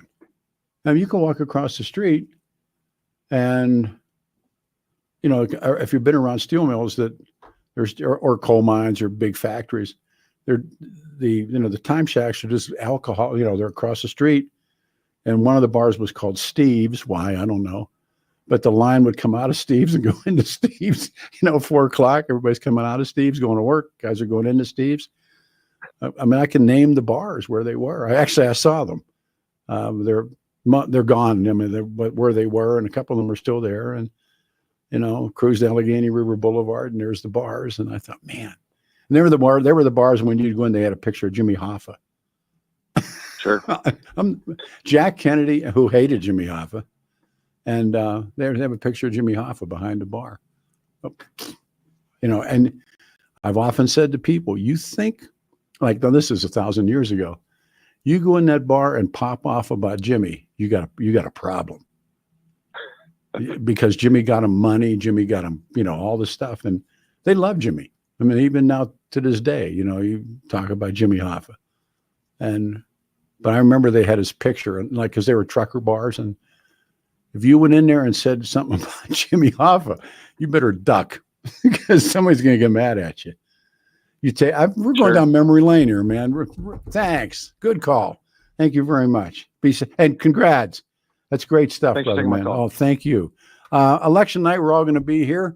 What are the time? It's 16 after the hour. We're still in good shape. Okay. Let's go here. We go to Roger. Roger, thank you, man. You're on the show. Thanks. Good afternoon. Hi, how are you? I'm okay. Really okay. Good. The reason I was calling is because of the fact I know that you're a strong, how would I say to you, strongly opinionated on the fact that Trump did lose the last election. But on the other hand, let's take a look at California right now. I was reading something on the internet where they had Gavin Newsom's picture up there and that he's allowing illegal aliens to vote. Yeah, I He's saw not that. Yeah, taking I saw that story. Yeah. So what do you think about that? Well, they don't equate. I mean, look, to talk about, even, did you watch the Rogan interview with Trump? When Rogan presses him on winning and losing and telling the truth, and Rogan has him. Rogan nails him pretty good. To me, the conversation isn't even worth having anymore. And if you want to talk about it, I can sit back and let you go. But I don't even want to engage in it anymore. The evidence is so overwhelming that nothing happened. I mean, you can believe whatever you want to believe, but what about just that's going on in California? Well, and then you have Georgia with the ACLJ just one. See what you're doing? Do you see what you're doing, Roger? You're trying to fit a square peg in a round hole. It isn't there. If all of these people that do talk radio and call and send me nasty messages and what we're doing here, why didn't Rupert Murdoch take all of these people like Mike Lindell and all of these people and take them into Delaware, into that lawsuit? And Rupert Murdoch said, why didn't he take Donald Trump to show the judge the truth? And he gets caught. Rogan catches him. And he wants to say these things because, you want to believe him, it's the what about? So yes. Yes, you're absolutely, you got a good point, because I was upset that Trump lost. Okay. But do you know anything about what's going on in California and anything that's being done against I saw the story, but California is a blue state. I don't care if, it's like Colorado's a blue state. And if you think, maybe it's a popular vote thing you can look at long term, but California's coming in, the states that count. This is hardcore. There's 7 of them. And that's where the thing is going to be won or lost. And so it goes. And Donald Trump knows that. And okay. Like I said, I screw with your beliefs, but I have spent 4 years. And what happened to me with getting threatened after John Eastman and all the stuff that goes with it, but watching what happened, it's not there. I voted for Donald Trump twice. I like you, I thought that morning Trump's got it. We were playing, we are the champions of the world, and incrementally, slowly but surely, the tide turned. And now we know from reading that in June of that voting year, the people that Trump really believed about polling came in and told him, Mr. President, you're going to lose. And he started up, and it was because of a million different things. And that's when he started up, it's going to be stolen. And I know people that are saying it already now. And it's just, what? In 250 years, it's never happened. People have been upset about it. And has it been lifted? I think Jack Kennedy, I think they took it from Nixon. I think it's happened. So it isn't a question but we know, we have the evidence of what happened in West Virginia. We have the evidence of what happened in Chicago with Daley. Mob guys are talking, politicians are what they did. The people now that talked about seeing the money. I'm reading this book right now that's titled 1960, about carrying suitcases full of money from Joe Kennedy to carrying it to the mob, so the mob will throw West Virginia. That's all true. You can't say it didn't happen. On this one, Raj, I'm stuck. I can't find it. Well, the thing is, boy, if Harris wins, the country's in trouble. That's okay. That's different than what I got into a thing on KHOW radio on a dear friend with Tom Martino. And I said, things don't make, you can wish it to be true, but it doesn't mean that it is. And I wish Trump would have walked away and gone into like the lion in winter, the government in exile, and gone to Mar-a-Lago, but he can't. He just can't do that. And that's the kind of stuff like, do what you want to do. And again, but he comes out and says, I hate Taylor Swift. What was the purpose of that? You know, I mean, he says stupid stuff. Yeah. And I'm thinking, like, because Frank Sinatra, who plays out, and I knew I was Sinatra junk anyhow, but Sinatra and the Rat Pack put Jack Kennedy over. And why? I mean, do you think Nixon would come out and say, I hate Frank Sinatra? No.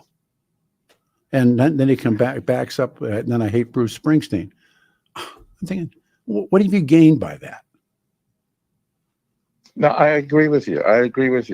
But the whole, maybe it's only because of the fact that let's put it this way, I'm an Army vet also, so to let you know, and I see what's going on in the country.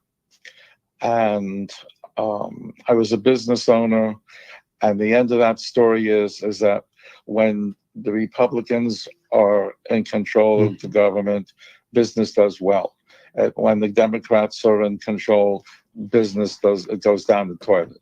Yeah, but at the same time, you know, FDR saves this, in spite of what people want to say. I mean, we were slipping into total madness in this country with Hoover. And did FDR make mistakes? Yes. But I urge you, I can never find it again. There was a book entitled it's called The Soviet View of the American Past. And I was in grad school. And it's about what the Soviets were teaching about American history. Fascinating book, just amazing book. And they liked FDR because of the Second World War, but they hated him because the country would have gone Marxist, according to their historians.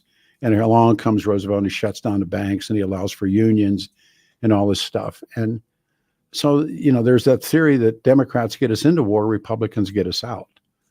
But that just doesn't work with Nixon, and it hardly works with George W. Bush. I mean, so. Well, what do you think about the whole thing with Newsom and the illegal vote and so on and so forth? They've been pressing to get non-citizen. There's an issue here. They want non-citizens to vote.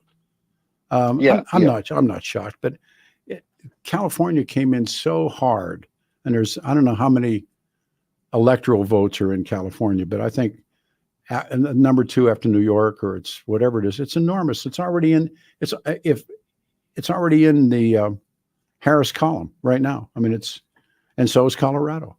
It's these 7 states, the battlegrounds. Watch. That's where I love your call, man. Thanks so much. Take care of yourself. You're welcome. Right, Thank you. Thank you. Take care. Right. 303. Here's the phone number. Those of you in New York, 303-696-1971. And we have, for the first time, 2 lines open. And that night is going to be just November 5. And I'm just getting text messaging from friends. Dan Kaplis. And Danny's going to be with us. This breaking kayfabe, man. He's crossing the line. Remember in pro wrestling, you don't even belong around here. It's got a great line. And Danny's coming too. And so when you need a lawyer, it's Kaplis. He shares your values, because who you choose to represent you in an injury case says so much about you and everybody involved in the case. And Dan's old man was a cop, and a Chicago cop too, and his mom. And he's dedicated the last 40 years of his life to helping people who are hurt in serious motor vehicle crashes. Danny's believed to be the only lawyer in Colorado history to win 5 straight multi-million-dollar verdicts in Colorado crash cases. Well, my family had a tough go on some issues, and I knew Danny. I mean, we're working together at KOA, and just like I do, I call a guy up. He said, "You bet." And he was so terrific to my family. He's the only lawyer in Colorado history to win 5 straight multi-million-dollar verdicts in Colorado crash cases. Won the largest truck crash verdict in Colorado history. Partner now in the Nuggets and the Avalanche. He's the man. So here's the number. Things go 303-770-5551 if you just want an answer. 303-770-5551. 303-770-5551, or hit dancaplislaw.com, CAPLAS law.com. RockyMountainBargains.com, where you'll always pay half price. Why pay retail when you can get what you want at 50% off? Just go to RockyMountainBargains.com and save. Here's this week's featured item. A Keurig K Supreme Plus Smart Serve coffee maker valued at $200. Get it now for half price. Get it now at RockyMountainBargains.com for 50% off. RockyMountainBargains.com, where you always pay half price. Restrictions apply. Go to RockyMountainBargains.com for complete details.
Make it or break it time. It's a Saturday, and good afternoon, everyone. 710 KNUS with one line open.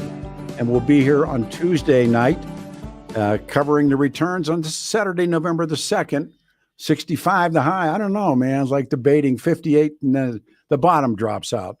Anxiety in the elections. Let's go to the phones with one line open. This is Lynn. Lynn, welcome. Good afternoon, and thank you. Hey, Pete. It's great to hear you on Saturday. I've got an off-the-topic kind of question. What is your reading schedule, and how do you choose the books that you read? And I so appreciate the recommendations that you give. I've followed them, and it has expanded my life. But how do you schedule in your busy day the time to read? And then how do you choose what you read? I have 3 books going now. I have Connie Chung's book, actually, and I started Sonny Boy Pacino's book, but I'm reading 1960 and I'm reading War, Bob Woodward's book, and I get access to books, which is a cool job for me. I read every afternoon, and when I exercise, I do they're called life cycles, and I have this plastic thing that'll hold a book, and I ride an hour a day. I rode this morning at 5:30, and that's where I'm reading 1960. So I got this. I started doing this when I was a little kid. I mean, I wasn't at all very good in school. Like, I was horrible, but I think that we were gifted the ability to read. I think it's a gift. Yes, absolutely. And I had a grandma that I've talked about many times, and she lived with all of us when we were very little. My sister and I remember sitting on like this chair. Remember, like, stuffed chairs? Remember how that was? And yeah. My sister on one arm of it and me on the other arm of it. And we read the paper with, her name was Rachel. We read the paper with Rachel. She's my father's mother. And I remember the first cartoon I could read, it was Nancy. Remember Nancy? Boy, was that like yes, that was a real mind bender. But I could read. And I don't remember not being able to read. No, seriously. Yeah. And it was a gift that I was given. But I mean, now I think, how many times in radio shows and stuff like that does something come up that you'd read maybe 25 years ago? So, oh yeah, sure. And right. I don't know. It's my son reads, my daughter reads, and not like I do, because they got real lives and jobs and stuff. But I just remember bringing books home stuffed under my coat, because other guys call you a name or something if you had a book. Right. And I'm writing about this, but I read Lawrence Ferlinghetti. He was a beat, and I started reading the beats when I was about 15 or 16. And I read Kerouac, I read Gregory Carso, I read Ginsberg, I read all of those guys, and On the Road, and so Lawrence Ferlinghetti, who had the bookstore in San Francisco that was the legend for all those guys hanging out, and it was called City Lights was the name of the bookstore, and I read all about him. I was reading his books. So he shows up in Denver at something he's going to speak at, and I go nuts. I got to meet him. And KOA was a pretty, it's a pretty conservative operation. And so I ended up through Crandall getting him to come on. And he came, I remember him coming in, and he had like one of those fisherman's hats on and stuff. He was right out of Central Casting. And I started citing his poetry. And he's looking at me like, who in the hell are you? And I said, I grew up on you. And he did like 2 hours. We talked about Carso and Ginsberg, and we talked about Kerouac, and Neil Cassidy, and all of those, who they were. And then he knew Wavy Gravy. He knew, he just knew, Grace Slick. Yeah. And he knew the Dead, and he knew because that was that's where they all were. And I think about him a lot. He ran his bookstore. Yeah. And thousands of miles the other way, I'm reading his book. Right. And Pete, do you consider yourself to be a speed reader? And if that was a gift that you could get, would you wish to be able to read faster? No, that you go to school and learn how to do that. There's sometimes, like, I'm reading Nietzsche, which is probably stupid, but it's really important. But I can read a page and then sit there and then read the same page, and then read the same page again. Because do you ever go through that when you're trying to get it in your head? Right. Or it's so profound that you have to meditate literally on it. Yes. Several times. Yes. Through the years, through the day, whatever. Yes. And that line that I read it like last Tuesday, Nietzsche, and this has been really, I was thinking about doing a radio show about it, but maybe later. Nietzsche said, everything that the government says is a lie. Everything the government has, it stole. I got to tell you, Lynn, that's been in my head now for like a week. I just can't shake it. And well, and Pete, repeat what you said earlier about Nietzsche, I have believed for a long time, is that all solutions are local. Oh, yeah, absolutely. And basically, and that's what I think about this election. I called because I am an election judge, and I am so grateful to do that, because we cannot talk about politics in that room, and it is such a reprieve to go to work and do the work and not have to listen to it and not have to have an opinion and just do the job. And I wish all of these people that would call and complain got off their butts and went and did the work, become a judge. Somehow, some way, there's lots of opportunity. And I'm not talking a watcher, I'm talking a judge. And just to go and have that peace, just to do the job. Well, do you think there's dumpster fires either way?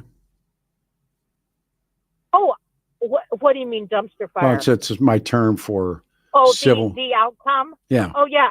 But but there's dumpster fires about everything. I'm like you. I'm 45 years into the program. Oh, wow. And what I've learned is to stay in my own lane. Yeah, stay in your lane. and mind my own business. And my business is just to protect the integrity of everybody's vote and to not have an opinion. And you can tell me none of my business, I more than understand. Where was your moment? Where was your clarity that's okay, that's enough? What happened? Well, actually, my 45 years is in Al-Anon. Okay. Continuous Al-Anon. Sure, of course. And my alcoholic called me and said, I'm in detox and I can no longer read.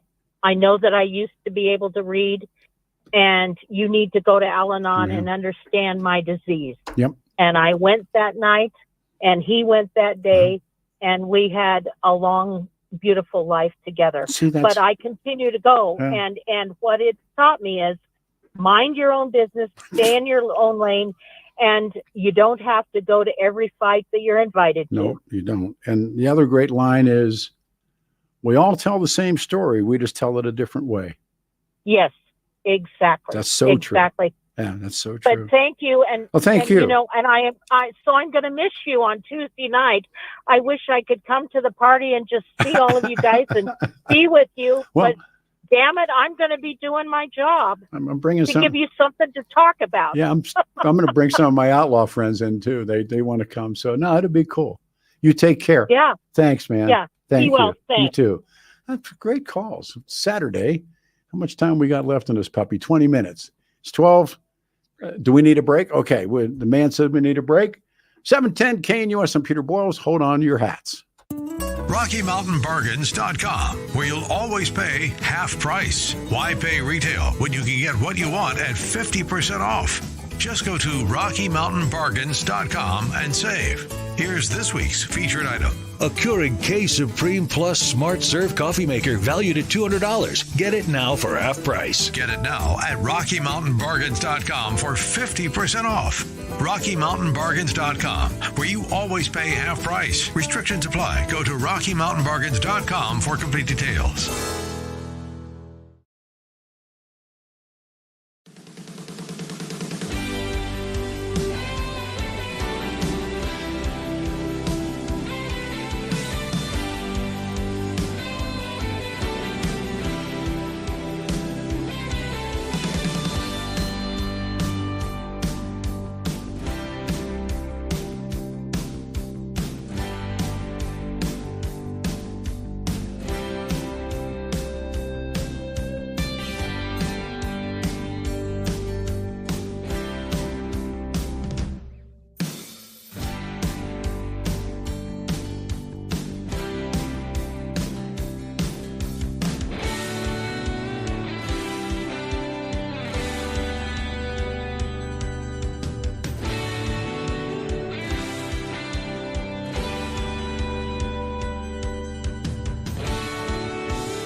Sultans. Well, this motorcycle music. We're the Sultans. 710 KNUS. Good afternoon, everybody. 65 will be the high. Our lines are jammed. This is Nathaniel, I'm going to let him plug this real quick. Nathaniel, if you would, Adam just told me why you called. So if you would, give it the plug. Yeah, thanks for taking my call. It's so quiet around here for us having a Trump rally. So downtown, about 3 o'clock at the state capitol, I'm hoping people will join me if we can get some kind of Trump rally going on. I get some really cool flyers that I want to send out. So if anybody want to come down there and start a Trump rally, 3 o'clock debate at the state capitol. You'll be on the Capitol steps at 3. Yes, sir. Call back. I'll get you a plug again. But thanks, bro. Be safe, man. Go here. All right, we go to Steve. Line 1, top of the shop. Hey, Steve, you're on a radio show. Thank you and good afternoon. Hi, Peter. Hey, brother. Kind of a housekeeping question. Follow up on the lady a few calls ago. You're always talking about these notepads you put together for prepping shows and so forth. And I was just kind of curious about how you keep all your notes organized, and how you you have a filing system that you retrieve info and that kind of thing. Everything that I have in front of me right now, I'll throw in the trash when the show's over. Is that right? Yeah, no, it's all like it's like saving your work. And I'm trying to do some writing, but honest to God, I have a bunch of Alan Berg tapes with Berg and I have ones with Bob Lee, and only because a guy saved them for me. And believe it or not, I have an interview that I did with James Brown. And I wish I had some of the stuff that had happened and gone on, but I didn't save it. And I don't know if I was like, it didn't matter, like this morning or this afternoon. Now I have a stack of stuff that I start to put together early in the week. It's only a 4-hour show. It's like, and I'll throw it all away at a couple minutes after 1, except my plug board for Tuesday night. I got to put down phone numbers for the guys to work on, and like Brother Jeff's phone, Mike's phone, that kind of thing. So but you're always working. I mean, if you're doing this job right, it's like somebody said about writing a column. Yeah, it takes me this much, but I think about it all the time. I don't know. I mean, but if you don't show prep, you don't read the guy's book, if you don't get ready to do it and don't know what you're going to do, then you're going to fail. That's true in everything, though. Oh, that's really revealing. I just always thought, well, you must really have some kind of filing system. No. And the filing system is just the circular container on the floor. No. Matter of fact, years ago, I was involved in some really interesting stuff, and I never kept files. And the attorney at the time said, "Man, you got to start keeping files, or you got to keep." And so I did that for, I don't know, 6 months, and I realized that I just taken up space, start throwing junk out again. So this will all go. I mean, I got like a whole stack of stuff that we've been working off this morning, but it's gone. Well, I'm glad to be hearing you on Saturday again, and looking forward to Tuesday. You and I really am. I appreciate your time. Thank you, Steve. Thank you. All right. We're coming up on time. This is Brian. Brian, we're all good shape. Brian, go ahead. 6 minutes. Hey, Pete. Yes, sir. Hey, it's been a fun ride. I started listening to you over 10 years ago. Oh, wow. My mom told me, you got to check this guy out.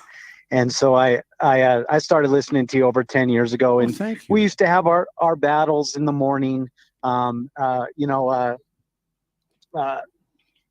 Bill, me and Bill would go rounds too. But and he's got your back, and he's solid. I listen to their show in the mornings now. He's solid. He's definitely loyal to you. But Pete, with this whole Trump thing, I was a political science major years ago. I've been involved in politics. I made calls for Pete Coors. I've always been a Republican. I kind of left when they torpedoed Tancredo. Yep. But for better or for worse with this Trump thing, my eyes have been opened that the government lies, that the deep state is real, and that he's pulled the curtain back. It's kind of like a Wizard of Oz moment. Okay. And he's done that for millions of people now. And, without him, we never would have known. We'd just be a bunch of saps walking around thinking the FBI's on our side, thinking the government's for us. And it's what's interesting with what you're doing, and I really like it. This is what the left said in the 60s. Every single thing that you just said was said by the anti-war movement. They were called the radical chic, the new left.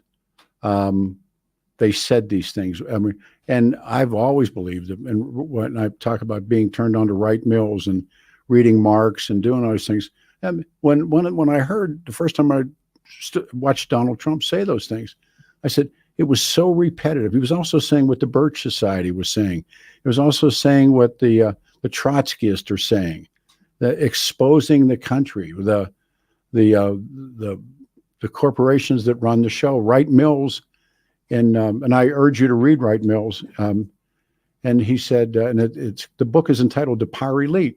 He wrote that in the early 50s at Columbia University. He was a Marxist, and he said, "Look, if you own 51% of anything, you own it."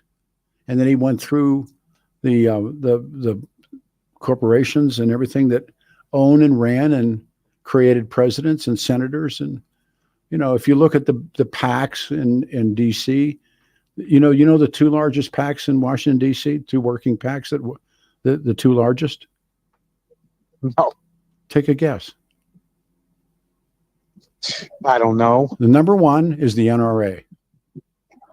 Number two is AIPAC, which is the Israeli lobby.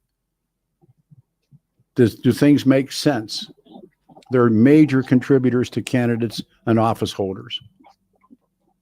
So do with that as you may. Do with that as you may. I mean, good, bad, or indifferent, but that's the juice.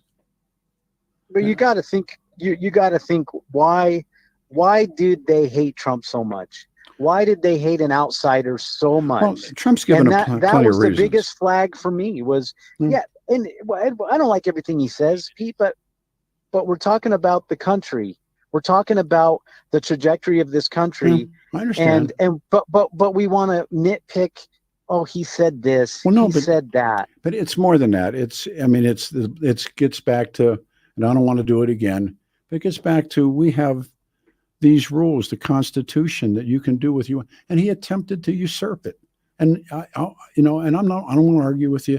I'm done with arguing about that. But that was an attempt to usurp 250 years of this country, and to me, is that forgivable? I don't know yet, but what he was attempting to do was legal. So if you listen to Navarro's explanation, you can do what you want to do with it, brother. But if you listen to the explanation, it was a legal process, and if it was illegal, it was nothing they did was illegal. It was created by John Eastman. If you stop that traditional, putting in the electorals, it was stupid. It was John Eastman, who's now been disbarred. He's been RICO'd, and wait till Jack Smith gets a hold on him if he does.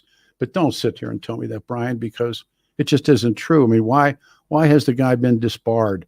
Why has the guy been RICO'd? All these different things. He was the brain behind it. His name is John Eastman. I would urge you to look at it. He's still beyond the payroll, I think, of the Republican Party of Colorado. Dick Wadhams told me that. I don't know if it's true. These aren't good guys. Jenna Ellis. Well, I heard Navarro's explanation, Pete, and it wasn't. I can there was nothing illegal. I mean, I can so give I you. listened to his explanation. Okay, that's your choice. But why has the guy been? Why has he been disbarred? Well, again, I don't know all the. And you intricacies, should, I didn't, and Brian, you should. You should. Well, then you should, because you're saying these things. See, that to me, that's dishonest intellectual thought. If you're not willing to pursue these characters, Giuliani, the Kraken, Lindell, all of these characters, these are the people who really perpetrated the lie. And I would urge you, you're a smart guy. Sit down, read, take a look at what they did. So what was illegal about them trying to? I don't want to do this, Brian. You're right, Pete. Let's not do it. No, I got 30 seconds. Thank you but it's going to be a great crescendo. You got it. November's going to be a great crescendo with you, Pete. And All I'll right, be brother. there for the ride. Thank you, sir. Thanks, brother. All right, everybody. I'll see you on Tuesday night in the Cast of Thousands and the Cost of Millions. Adam Walker, thank you. Brother, we out of here? We've got seconds to go. 30 seconds. Thank you all. It was a really, really good show. And all the guys will be here on phones. I got to go now take Adam, sit him down, and give him all the secret phone numbers to call these guys. Thank you all. Take care of yourselves.